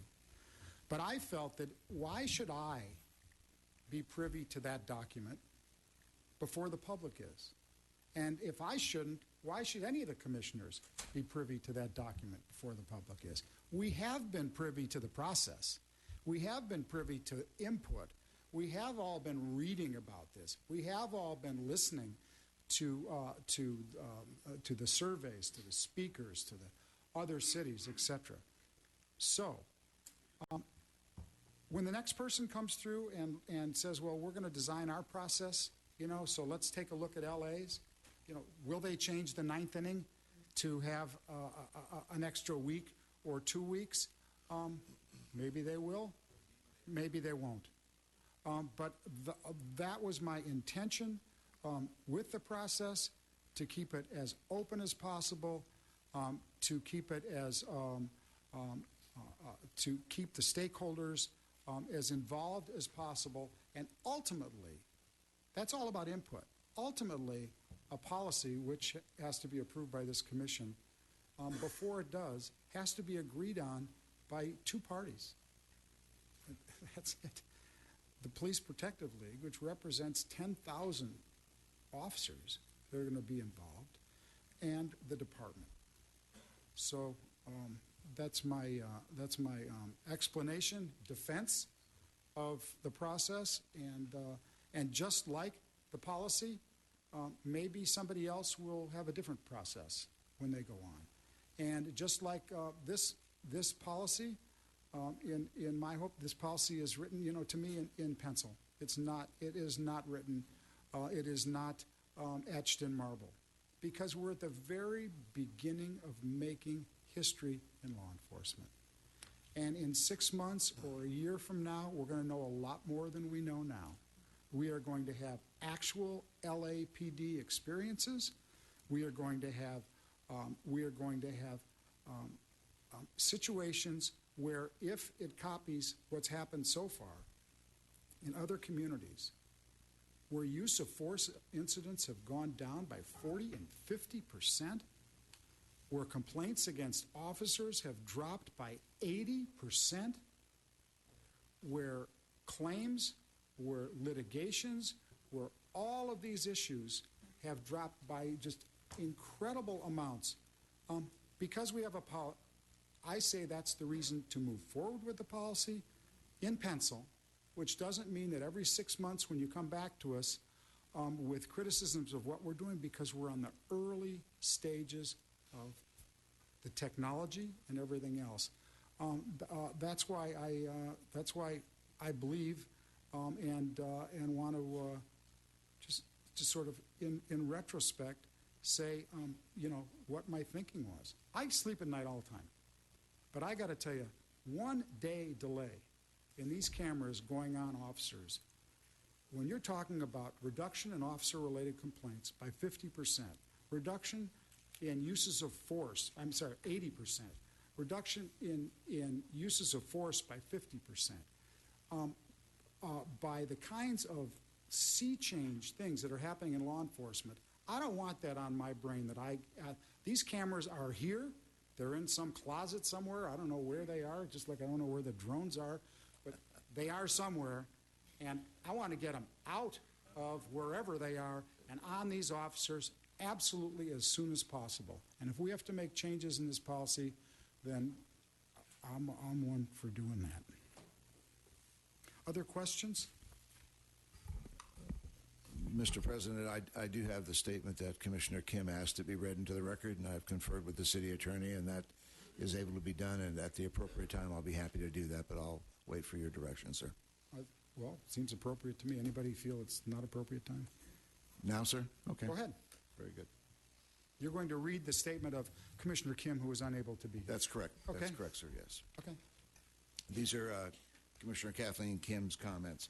Thank you for giving me the opportunity to provide this statement. I apologize for my absence, which is unavoidable, but I regret not being present at the meeting for what I believe is an important discussion addressing the LAPD policy on body-worn video. I would like to thank President Soboroff for his leadership on this issue, as well as the department and the PPL for their cooperation in piloting the program and working together to develop a policy that upon which they agree. Body-worn video has the promise of preventing law enforcement encounters that might escalate into violence by putting both officers and civilians on notice that their conduct is being recorded.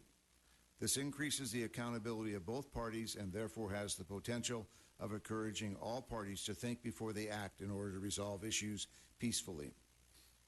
It is these types of tools that may encourage measured alternatives to some law enforcement encounters that result in violent and tragic outcomes. These alternative approaches to law enforcement interactions with the public may then help to increase trust between community members and the police. As a result, I am pleased to see this program move forward, and I think the policy addressing body-worn video is generally sound. It requires officers to activate body-worn video during investigative and enforcement activities and preserves individual privacy rights by preventing activation during non-law enforcement activities. The policy also protects the confidentiality of such recordings and delineates supervisor and command staff roles in ensuring the responsible implementation and usage of body-worn video. I, however, do have concerns regarding some aspects of the policy itself, as well as the process undertaken to finalize the draft policy the Commission is considering today. While I realize that since I am not present, I cannot benefit from answers to the following issues, I think it is still important to raise the following issues. First, regarding the substance of the policy, I would like to hear from both the Department as well as the IG on Provision 19, Procedure for Reviewing Body-Worn Video Recordings in Categorical Use of Force Incidents. This provision permits the involved officer to review the related body-worn video recording of the incident once authorized by FID before the officer is interviewed by investigators. While I understand that this provision is consistent with the vast majority of jurisdictions that utilize body-worn video in an effort to obtain a factually accurate account of the incident, I also appreciate the perspective that such provision offers the involved officer with an opportunity to adjust his or her narrative to justify, in the rare case, what appears in the video to be officer misconduct. I would like to better understand what procedure or policy will prevent that latter occurrence. I would also like to gain a better understanding of when and how body-worn video recorded incidents may be provided to the public.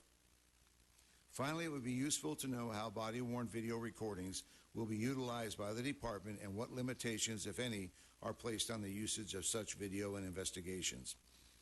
In addition to the substance of the policy, I would also like to share my thoughts regarding the process under which the policy was developed.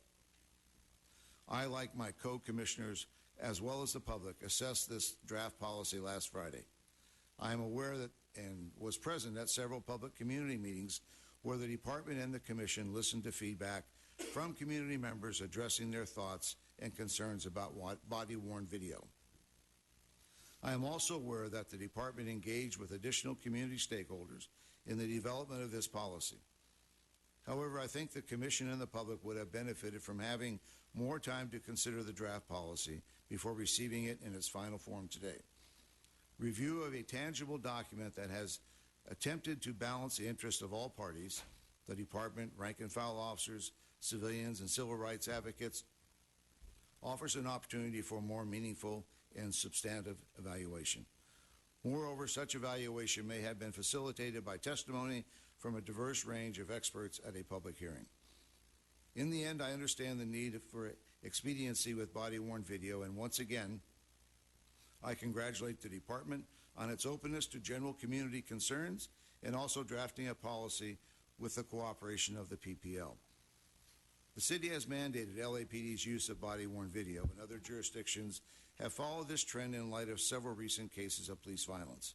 Yet, I want to acknowledge the importance of Los Angeles as a city in our national landscape. The LAPD in particular is looked upon as a leader for constitutional policing, and so its policies will continue to serve as a model. It is therefore even more imperative that the policies governing the LAPD remain invested in a process of transparent and thoughtful deliberation. Although I am not president to benefit from the discussion today and provide an informed vote on the policy, I would like to request the IG continues to review the deployment of the body-worn video and evaluate the effectiveness of the policy and report back to the Commission in 6 months. Are there any questions that anyone has or anything that Commissioner Kim has brought up that anyone feels merit further response? Because a number of it has been covered, but is there anything else, Commissioner Saltzman, anything else do you think? No, I just, in response to the chief's statement earlier, I think her statement suggests, and what she told me yesterday, is that she, like I do, understood in a number of public hearings that the folks in front of us, or the chief, indicated that we would have the opportunity to talk about the specifics of the policy proposal before it became final. And I regret that there's a misunderstanding about that, but I know it's shared by Commissioner Kim, and I think her statement makes that clear. Okay, want to do public comment? Oh, yeah, Commissioner. I just wanted to go along with the motion. Okay, except Are I we think ready? we have public comment? Yeah, public comment. We have public comment, and then I need to just be confirmed that we're ending debate. If we're moving on to public comment, we have 7 public comment speakers. The first 4 are Christy Eckert, Adam Rice, Steve Diaz, and Joseph Thomas.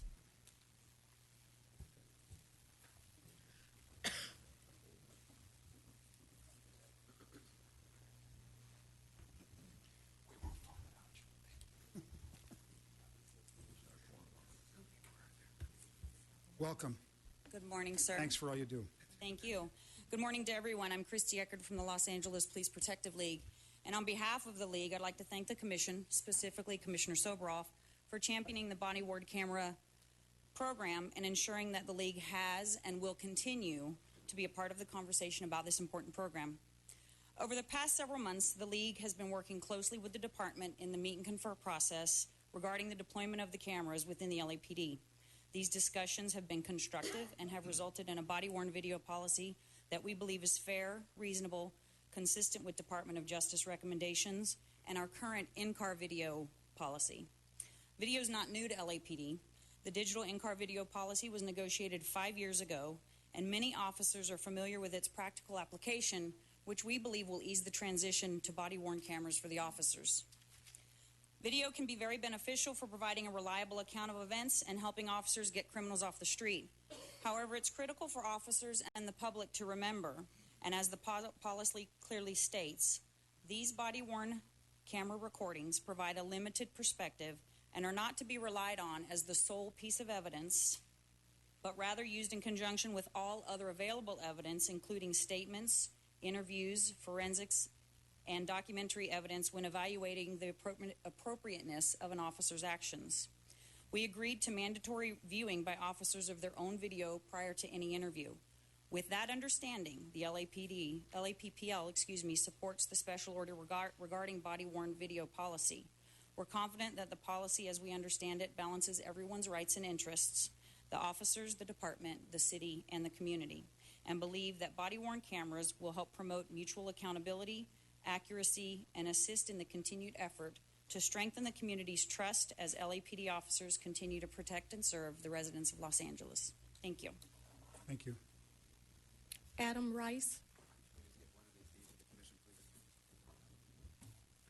Welcome, sir. Good morning, Commissioners. Look,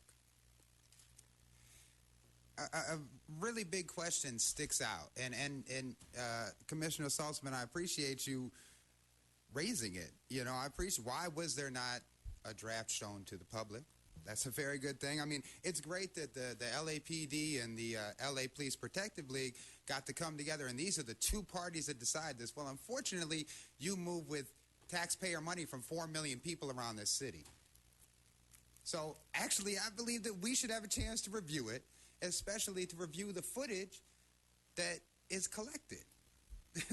I mean, and it's what's the best way to say that? It's not that we don't trust you, but you lie when it comes down to it. You know, we've seen the manipulation of video. We've seen the sabotaging and no prosecution, not even people being fired or disciplined for sabotaging 90 cameras on the patrol cars. We've seen that. You know, what we really want is real accountability. That's what we asked this board for. That's why I'm handing you this community connection to also address your comment, Chief, which is civil rights organizations want conflict. So, as you peruse this paper, yes, we discussed the LAPD. We discussed their accountability to the community. But conflict? What we continue to say is peace. We want peace. We want safety for our community. We want our people not to be gunned down in the streets. We want Africa to be alive and not slaughtered by the police. We want Treshawn Carey not to be held on $1 million bond by the LAPD because she actually witnessed LAPD misconduct. A great man once said, of course we want peace. Black people need some peace. White people need some peace. But we're going to have to fight. We're going to have to struggle for that peace because the people we're asking for a peace are a bunch of megalomaniac warmongers. And they don't even understand what peace means. And this is what we're facing. Thank you, Commissioner. Steve Diaz. Good morning, sir. Good morning. My name is Steve Diaz, and I am with LA CAN, a member organization of the Stop LAPD Spying Coalition. It is extremely unfortunate that such an important topic is being talked about while many people are out of town on similar issues of police violence. The department's very own report states that the first objective of body cameras is to capture and record evidence in criminal prosecution, raising the question, are these cameras going to be used against us or to protect us? The South Lake City police chief himself said that, that at best, body cameras do not prevent police misconduct or use of force. They are just an avenue to document officers' encounters with citizens and in most cases, capture the good work of police officers. Body cameras are an empty reform based on marketing hype to expand the surveillance state. The police department already gobbles up over half of the city's budget, meaning almost 50 cents on every dollar that people pay in taxes is going to the police department. Adding an additional $4 million of cost for these body cameras who have shown to be a failure is unacceptable. Body cameras are not a true reform, and there's countless examples that can be pointed to highlight that fact. The Stop LAPD Spying Coalition submitted a report over email last night that goes into further detail of these issues, which I noticed Commissioner Soboroff is really looking into sort of white papers. In closing, it's extremely important, and I also echo Commissioner Salzman's concern that as an oversight body is to provide comment before an agreement is reached. What type of oversight are you providing if the agreement's already being reached and your reasoning then is it's a user policy? That is not oversight. That is just called signing off on something. Thank you. Thank you. And we did receive your email from this morning. Mr. Thomas, can you give me 1 second, please? Will the following 3 people please make their way? Mr. Herman, Peter B. Ring, and Tud Hayes, the final speaker. Mr. Thomas. Joseph. Thank you. Morning, sir. Good morning. My name is Joseph Thomas. I'm also a member of the LA CAN and also a member of Stop LAPD from Spine.org. All right. Several cases, studies of police killings highlight the racial, legal, institutional, and internal police department disciplinary policy barriers and biases that additionally render body-worn cameras ineffectual, which proponents of this technology have been notable mute in addressing. Would you move the microphone? Let him start over. Let's give him his full 2 minutes, but could you keep your stay away from the microphone a little bit so we can understand what you're saying? Right. Thank you, sir. You may begin again. All right. Several case studies of police killings highlight the racial, legal, institutional, and internal police department disciplinary policy barriers and biases that additionally render body-worn cameras ineffectual, which proponents of this technology have been notably mute in addressing. Body camera footage has not and will not put an end to the impunity of law enforcement. Eric Gardner, Africa, Kelly Thomas, and countless others have been killed on camera. Their assassins left to walk amongst the living. No comparable repercussions body-worn cameras won't provide accountability. Just more shocking footage. Michael D. White, an Arizona State University criminology professor, wrote for the Department of Justice that there's been absolutely no research done to support the claim that body cameras would foster greater trust between communities and police. Cameras only capture the police point of view. The Nation stated, when video footage is captured from the police's perspective, it allows officers to narrate the events being recorded. This reduces the objectivity of the event being recorded, as body cameras cannot document close proximity encounters between the police and citizens.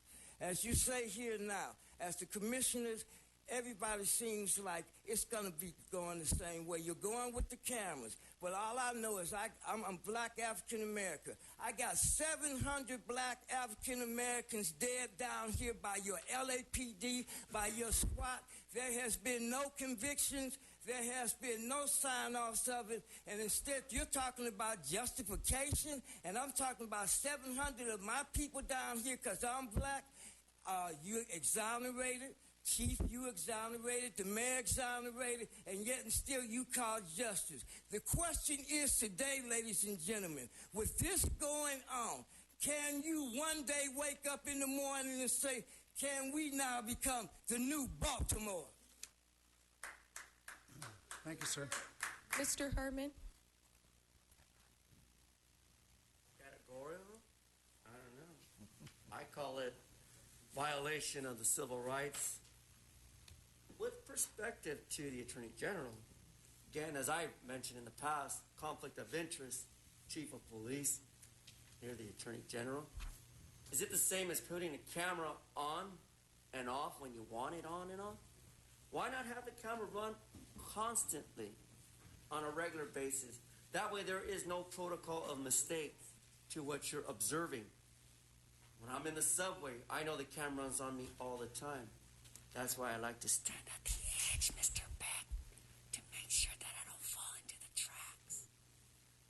So the point I'm getting at is that keep the videos always on, and I emphasize FID and the Protective League.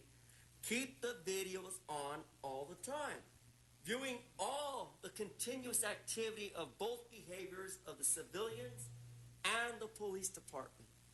For we no longer want to become victims based on the presumption, perspective of the city attorney's point of view of the violation of the Brown Act, or the Inspector General's concern to address the real issues that are we following the rules of integrity to guarantee that life is more important than death. Speak to the mic, please. So, City Attorney, follow the same rules I've always educated you to follow. 54950 to 54963, the Brown Act. Ralph M. Brown, because the monkeys with the tails at City Hall, Mr. Englander, who violated my rights, and the Sergeant of Arms who violated my rights under the Brown Act, I say to you, I fall on the hands of our mayor, Eric Garcetti, to violate our Brown Act. Peter Beering. Welcome, sir. Good morning, Commissioners. Chief Inspector General Peter Beering from the ACLU of Southern California. As you're hopefully aware, when this process started more than 18 months ago, the ACLU was optimistic about body cameras and supported the department's efforts in this and direction, and have been supportive through much of it. But that is part of why it saddens me today to say that we do not support the deployment of body cameras under this policy, and in fact would oppose it. I think this policy is flawed and actually fails to address some crucial issues with respect to body cameras, and many of those have been fleshed out. Issues about officer review, allowing officers to review video when they're under investigation for categorical uses of force and complaints, which I think at best taints officer testimony and undermines public confidence in the investigation, and at worst assists officers who are inclined to do so in lying to come up with a story consistent with video.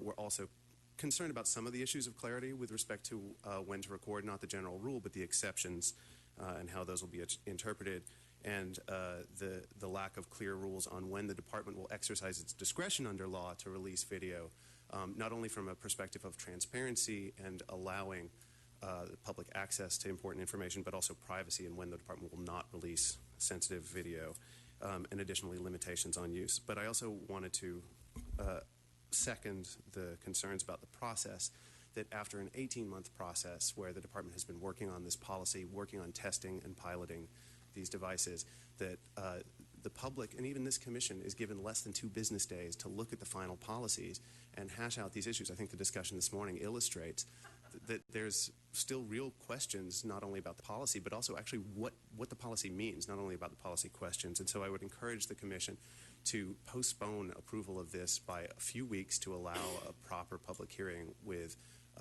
input from other parties, including experts in the public. Thank you. Thank you, sir. Mr. Hayes? We've seen only one video of what these cameras do. A lot to be desired. In fact, it says that perhaps you're withholding something, hiding something. First of all, the camera doesn't show the officer's perspective. The officer can move his head up, down, left, and right. It's called universal. Officer can also do that with his eyes, called universal. The camera records, but it doesn't record in stereo and give direction to the sound. So it does not at all replicate what the officer might be observing. The important thing for you to do to satisfy the public is reenact, pretend, put on a show. Hollywood will help you. Authorized, legal, and policy uses of force, and unauthorized.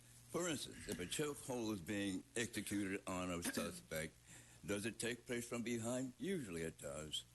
But will that camera be smothered by the body of the suspect? Will the audio be cut off by the body of the suspect? If an officer is standing up upright and kicking a suspect in the head, will the camera capture that? Of course not. So what we need is to see those circumstances where an officer might be doing something out of policy and reenact it and show us what that camera's going to pick up in that reenactment. That's the only thing that makes any sense. Otherwise, you're lying, as the gentleman said. So I've only seen one thing, a takedown in a park on a grassy area. As I pointed out, officers are not dressed to perform. When they chase a suspect and take them down on the concrete or the asphalt, the officer can probably get hurt. Another problem. So what we need to see is real-life reenactments of what might happen when an officer's out there doing things we care about. And the other thing, Bluetooth that holster, so when the officer pulls that gun out, that camera turns right on. Thank you, Mr. Hayes. That's the final speaker. That was the final speaker? Yes, Okay. on that item. Other comments or Are we Commissioner in? Figueroa? Yeah, go ahead. Well, I want to explain my vote, so I just want to make sure that I do that at the right time. Okay. Whether that's after the motion and is seconded or now. I didn't hear a motion. Need a motion. Well, for me, since it's not set in marble, and we can make changes as we go along, and we want to move forward, and that our IG will review us and help us monitor. I want to move that the commission approve the department's report to move forward. I would like to make a friendly amendment to add to direct the Inspector General to do an audit on compliance independent from the department. Okay. Do we have a second? I'll second. Oh, I'm sorry. Go ahead. I'm sorry. Commissioner, could you restate the motion? The way I said it? Okay, or We're talking about. there's it's one on not page set- of the 8B is the motion as Yeah, you're moving the motion as recommended. As, So it's written. recommended by the department. With my friendly amendment to add to direct the Inspector General to do an audit on compliance independent from the department.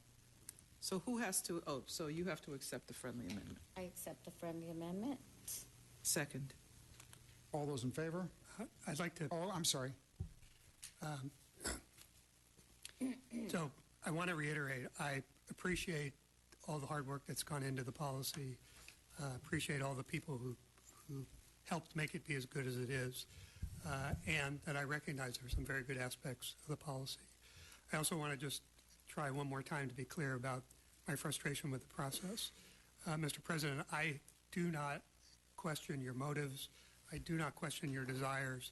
I do think the process has had a tremendous amount of public involvement, and I appreciate that. My frustration is I would prefer that we had the opportunity for at least one public hearing where before we reach final agreement, we could have talked about the draft. And in the end, I'm going to vote no. I'm going to vote no based on the three issues in particular that I raised. It seems to me there are ambiguities in the policy regarding prior viewing of the video, regarding release of the video to the public, and regarding use of the video by the department. And I think, as the civilian oversight, we ought to make those clear before we approve the policy. Thank you. Thank you, sir. Let's just do a roll call on the vote. Sure. So the motion, to be clear, is to accept the department's report and direct the Inspector General to do an audit of compliance. Yes. Commissioner Soberall? Yes. And Commissioner Madison? Yes. Commissioner Figueroa? Yes. Commissioner Salzman? No.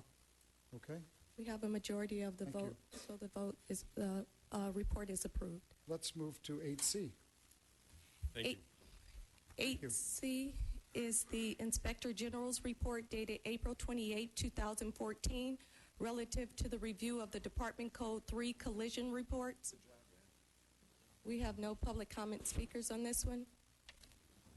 We have what? We have none. Okay. Any questions on the? I thought I had one question. Yes. Yeah, go ahead, Commissioner Saltzman. So we're talking about 8C, right? Yes, sir. Okay. On page 4 in the report. On paragraph 5. Paragraph 5. Second paragraph. Well, the last line of the first paragraph Okay. and then the second paragraph. Okay, so I which got the points same out question. problems with wearing of the seatbelts, and in particular that 26 of the 49 were shown to have been wearing seatbelts, leaving quite a few that either we don't know or we know they were not. So I have two questions. One is, what's the department done about that monitoring? That is, so that when the next report comes, we actually have 100% of knowing whether, in fact, they were wearing the seatbelts. And can I ask my question, because it's virtually the same thing? We've got 14 officers. So, I mean, the potential is seatbelt non-use could be as low as 29%, which to me is astronomically high, or as high as 47%, which to me is extreme, my favorite word today. So I'm just saying, what is it going to take for cops to wear their seatbelts? I mean, what else do we have to do? Because it's just taking money away from everything. Yes, Go good ahead. morning. Yeah. It's Captain Phil Fontanetta, Commanding Officer, Yes, Emergency sir. Operations Division, and within Emergency Operations, I have the Traffic Coordination Section. I'd like to point out that you'll see the date, January 1st, 2014 through June 30th, 2014, is the sampling of those incidents. Since then, the department has published Special Order Number 12, dated December 17, 2014. As we were working with the Inspector General's office, the department did recognize that we needed to shift our focus with very particular attention to command emphasis and the use of seatbelts, not only on the educational component, but auditing and in overall holding accountable the officers that are not wearing those seatbelts. With that, the Fleet Safety Report was modified, and what we have is, for my division, Emergency Operations Division, with emphasis from the Fleet Safety Coordinator, wearing of the seatbelts, we're tracking that. In addition to that, the commanding officer of the involved employee shall make notification for the usage of seatbelt and what the recommended action for officers that were not wearing those seatbelts. Of most importance is the overall oversight from that particular bureau's input and review from the commander or the deputy chief. And so we believe that this form, although we've just begun using it at the beginning of the year, is a valid document to help us track the occurrences. Now, for the education component, I'd let John Peters discuss that. Hey, good morning, Commissioners. John Peters, Commander John Peters from the Office of Operations. So as you're aware, the report goes back to the first 6 months of 2014. The beginning of this year, 2015, there was a transition in command at the Office of Operations. But having said that, there have been a lot of steps that have been put in place that the current director embraces and reinforces and will be expanded upon as we move forward. But in highlighting some of those things, and this information was verified by my staff to make sure that these things were actually occurring and happening. There have been hard metal buckle up signs that have been posted at the exit gates of all of our police stations, except for two. One is Rampart, and that's due to the nature of the gate there, the bars the way that gate is constructed, and we're looking to remedy that situation. And the second is over at Northeast, where they're undergoing construction. They have a chain link fence apparently right now that is again something that we're looking to fix. But there have been posters that have been created that are also within the stations that are reminding the officers to use their seatbelts and to drive safely. And those are inside the police stations. Also, the areas, both on their own and through mandate, have been addressing the issue and continue to address the issue at roll calls as it goes to seatbelt usage and safe driving. Every area, every command in the city conducts spot audits by their field supervisors. A number of the commands do this on a daily basis, and many of them do it weekly, and then some do it per DP. And then those commanding officers for those commands, when they come to CompStat and they are asked questions regarding their traffic collisions and seatbelt usage in CompStat, and those questions come from me now, they are held accountable on those issues, also to the extent of their roll call training that is provided. Also, it comes up as perishable skills training every other year with safe driving and seatbelt usage. There was a precision driving initiative during the first quarter of 2013, which many of you may be aware of, where they took wrecked police cars and they put them on display at the stations. There was also a video that was created, the Fifth and Wall incident, that you may have seen as well, that has been viewed by our officers. And I think also very importantly from a proactive standpoint is It has been mandated that for officers that are seeking to be field training officers and obtaining an upgraded police officer position in operations, that seatbelt usage and safe driving is a mandated question as it goes to the interview process for those officers that are competing in that. And that's essentially where we're at this point. The only thing I would add to that, Commissioner, is that the department has struggled with this. The entire profession struggles with it. The real solution is in the cars. The real solution is telematics. Right. And we are working aggressively to get there. Our motor transport division is I think the best in the nation, and they have come across with a pretty much cost-neutral method by which we can install telematics in all our vehicles, new vehicles, and we're working through that. So that's the ultimate solution here, and that will end up creating not only a driver snapshot of seatbelt usage, but also of vehicle usage, and will become valuable not only as an officer safety piece, but also as a resource management piece. I'm sorry, go ahead. There's one other issue that the Inspector General points out, and that is that somewhere between 16 and 25 of the officers who were not belted, 5 received corrective action from the department. So I'd like to understand from the department about that. Is there that process? Do you see that changing going forward? Is there? I can't speak to each one of those individuals. My understanding is that they range from a comment card to For those 5. per personnel complaint investigation. For the remainder of 11 to 20, where there's no corrective action, is that something of concern to the department? Yeah, I don't know where we're at on those issues, sir. I would have to get back to you on those particular cases, those 11. And I would appreciate that. Okay. Can you explain to me the telemetrics, how it's going to work with, when it works and what it'll be doing in relation to seatbelts? Well, telematics is an onboard management system within the vehicle that measures speed, that measures force. It can measure G forces. It measures whether the lights are on, which lights are on, seatbelt usage, idle time, basically almost any factor that is of interest to us. So I think probably the best thing, rather than have the chief give you like a half an explanation, is that we have Vartan, our motor transports, come in and give you a full explanation. And actually, we have it in a number of vehicles right now, and I think that would be a good thing for the commission to see. It also provides updated vehicle location, so it's a resource management tool too. Okay. I have one question, and I hope you didn't already address this while I was searching. On page 3, Roman numeral 4, the omission of officer speed and collision reports. Has that been resolved in terms of the supervisors signing off on reports where there's no notification of speed?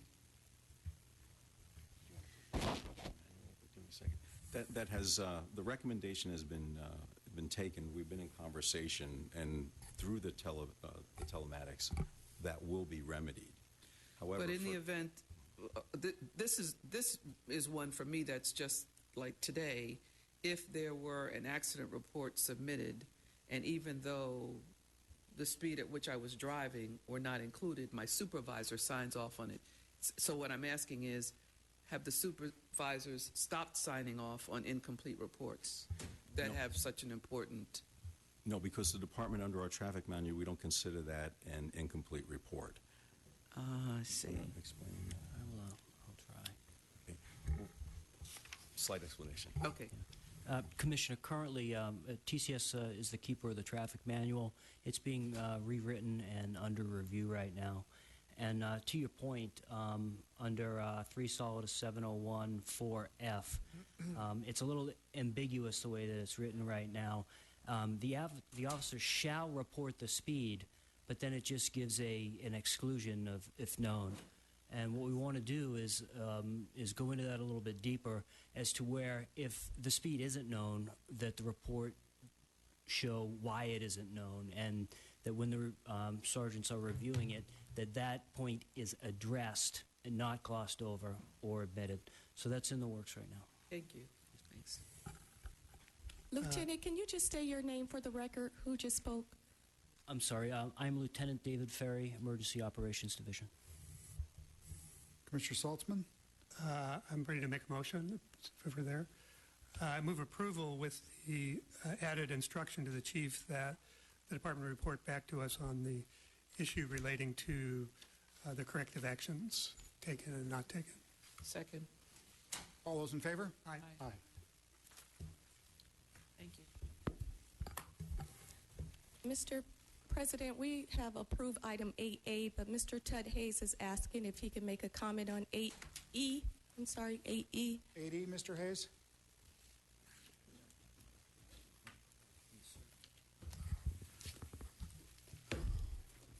Thank you. I'm hoping that you find this as curious and disturbing as I do.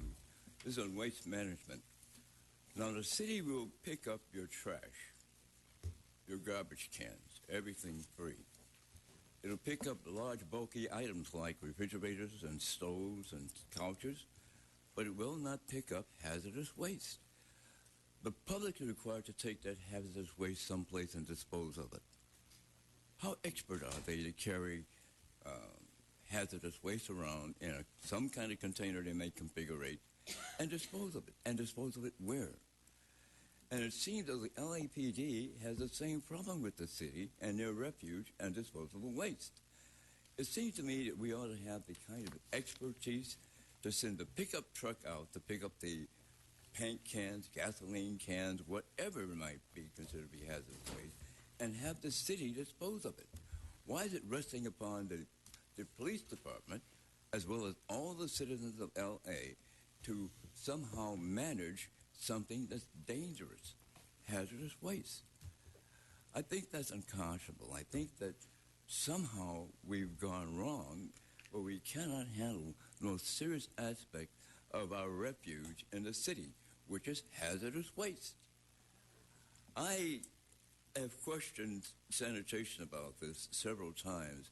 You get no lucid answer from those people. They're funny. Anyway, I would hope that everyone can recognize that this should not be imposed upon the citizens as well as the police department to get a contract out to pick up hazardous waste. We don't know how to do that. We don't know what it entails. We don't know what landfill to take it to, if indeed it goes there. So please consider finding some way to have the city sanitation department take care of hazardous waste. Thank you. We are now on item number 9, public comment period. We have 2 public comment cards, Mr. Tud Hayes and Mr. Herman. Mr. Herman's left the building. He's too late. Close out public comment. Mr. City Attorney, I hope you'll recognize that this item was partially on the agenda, and that is the fact that it's embarrassing to see the kind of videos we have shown for suicide by cop and the camera. The suicide by cop was an O. Henry ending. We don't know how it turned out. And that's not right. You shouldn't do that. If there was a suicide by cop, we don't need to ghastly pictures. Someone can say, well, this guy tried to flee and we shot him down. End of story. But the story never ended. So that's why you seem suspect when people make presentations like that. Suicide by cop. You know, I was on the edge of my seat waiting to see how this thing turned out. But there was no suicide by cop. We don't even know whether the guy even drove off. I would hope that our staff can, and people who make video presentations can do better. And then we get back to the takedown with the body camera. That was ridiculous. It was so convenient that it was embarrassing. I was embarrassed by that because I thought I'd see something at last, what the body cameras actually do. Never did. The biggest view we had was the top of the suspect's head. Okay? That's not the way the body camera is supposed to function. It's supposed to see what other things, other than the top of the suspect's head, the officer encountered. As I pointed out, it's not the view of a cell phone held in your hand, turning up, down, and around. It's not that view. And that's probably what the officer's point of view, perspective, as they called it in the presentation. Wouldn't dare call it a point of view because it wasn't a point of view at all. It was a camera posted on a body plane, not a body camera. Thank you, sir. We done? The last speaker, final speaker card is Chris Hodgett. Welcome, sir. Good afternoon. Good afternoon, Mr. Chairman, members of the Commission, Chief Beck. My name is Chris Hyduke. I have 22 years of experience as a Los Angeles police officer, over 150 commendations. I was Officer of the Quarter at Foothill Division, Officer of the Year at Southeast Division, and I was fired about a year ago. I want to talk about that. You may remember my case. It was on the news. A surveillance camera showed a Los Angeles police officer doing a takedown of a handcuffed woman for no apparent reason. That was me. That takedown stopped this suspect from biting me right here, as other officers have been. Your officer here has a picture of what that looks like. There is more evidence than I could possibly discuss, even in a series of 2-minute presentations, so I've posted it online. Right now, anyone can go to Facebook to the Officer Chris page and click on Photos and Albums. You can read the arrest report, see my interrogation by Internal Affairs, and perhaps most important, read the testimony of the supervisor who investigated my actions before they were on TV. During the investigation, a citizen called Internal Affairs and said, "I know the suspect in that case, Michelle Jordan. She is a cop hater who comes at you like a train, and she previously drove over to a grown man's house and attacked him." This was the suspect's third time getting pulled over for using her cell phone in 3 months. I completely understand why someone might say, "She's a handcuffed woman. What can she do?" So I posted pictures of what I looked like after a previous arrest of a woman who had her arms pinned. Take a look. We had 5 officers trying to arrest that suspect. I did exactly what Chief Beck said to do. Don't hesitate to defend yourself. I didn't hesitate to defend myself, and I was fired. I would like to demonstrate what happened and narrate that entire view, entire video. Ideally, that would be for the Chief of Police or the Police Commission. Absent that, I'll talk to anyone who'll listen. Thank you, sir. We have one more public comment card, Mr. Prentice Jenkins. Panel, I know you were hoping I didn't make it, but I did. I'm doing my civic duty as a juror, and I just want to say that last night was psychotic. The LAPD helicopters, the gay cops in the LAPD helicopters flew over my house. I stopped counting it 50 times in my place. Do-do-do. That's what it sounds like. They know how to do it. I'm gonna rent a helicopter, a Huey helicopter. I'm gonna fly over every one of your houses 50 times. And I'm gonna vibrate your house. Let you see how it feels. They know what I'm talking about. You know when a cop starts acting like a child or a cop's in love. It doesn't matter that he's in love with a man. He's in love. And just like Bardo was in love with Rebecca Schaefer and shot her to death, that's the psychosis that you're dealing with in the helicopters. This man's got a problem. And this is a chief that I like. But he knows he's lost control of these guys. These guys suffer from post-traumatic stress, and it is horrible. And they're killing people. Some of these guys are they're on the edge. They're waiting to fire that gun. I'm not saying all of them are. I'm saying most of these guys are, they're just doing their jobs. But then you got the crazy ones, the ones that are Columbine crazy. And trust me, just as I said before, one day a fireman is going to come in a fire station and just start gunning down the rest of them. It happened to you guys. One of your own came back 2 years later and shot 2 of you to death. So don't tell me it won't happen. None of you can say it won't happen because it came back on you. It's going to happen in the fire department. And I want to know, Chief, are you going to investigate your own? Yes or no? Will you investigate these people? Because I know what the investigation is going to be. We didn't find anything. Thank you. Thank you, sir. We are now on item number 10, closed session items. The Board of Police Commissioners will now recess into closed session to discuss item number 10A1, 10A2, 10A3, 10B, 10C, and 10D in accordance with Government Code 54957.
Hi, I'm Shannon Lamert Park. You're watching LA City View, Channel 35, our city, our channel. In LA this week, the mayor continues to highlight his Back to Basics plan, promoting jobs and keeping the city safe as he releases his budget proposal for the next fiscal year. Details next. A picture, as they say, is worth 1,000 words, and on the centennial anniversary of the Armenian genocide, artists pay their respects with works of art. One Valley councilman isn't just urging Angelinos to refurbish their lawns with drought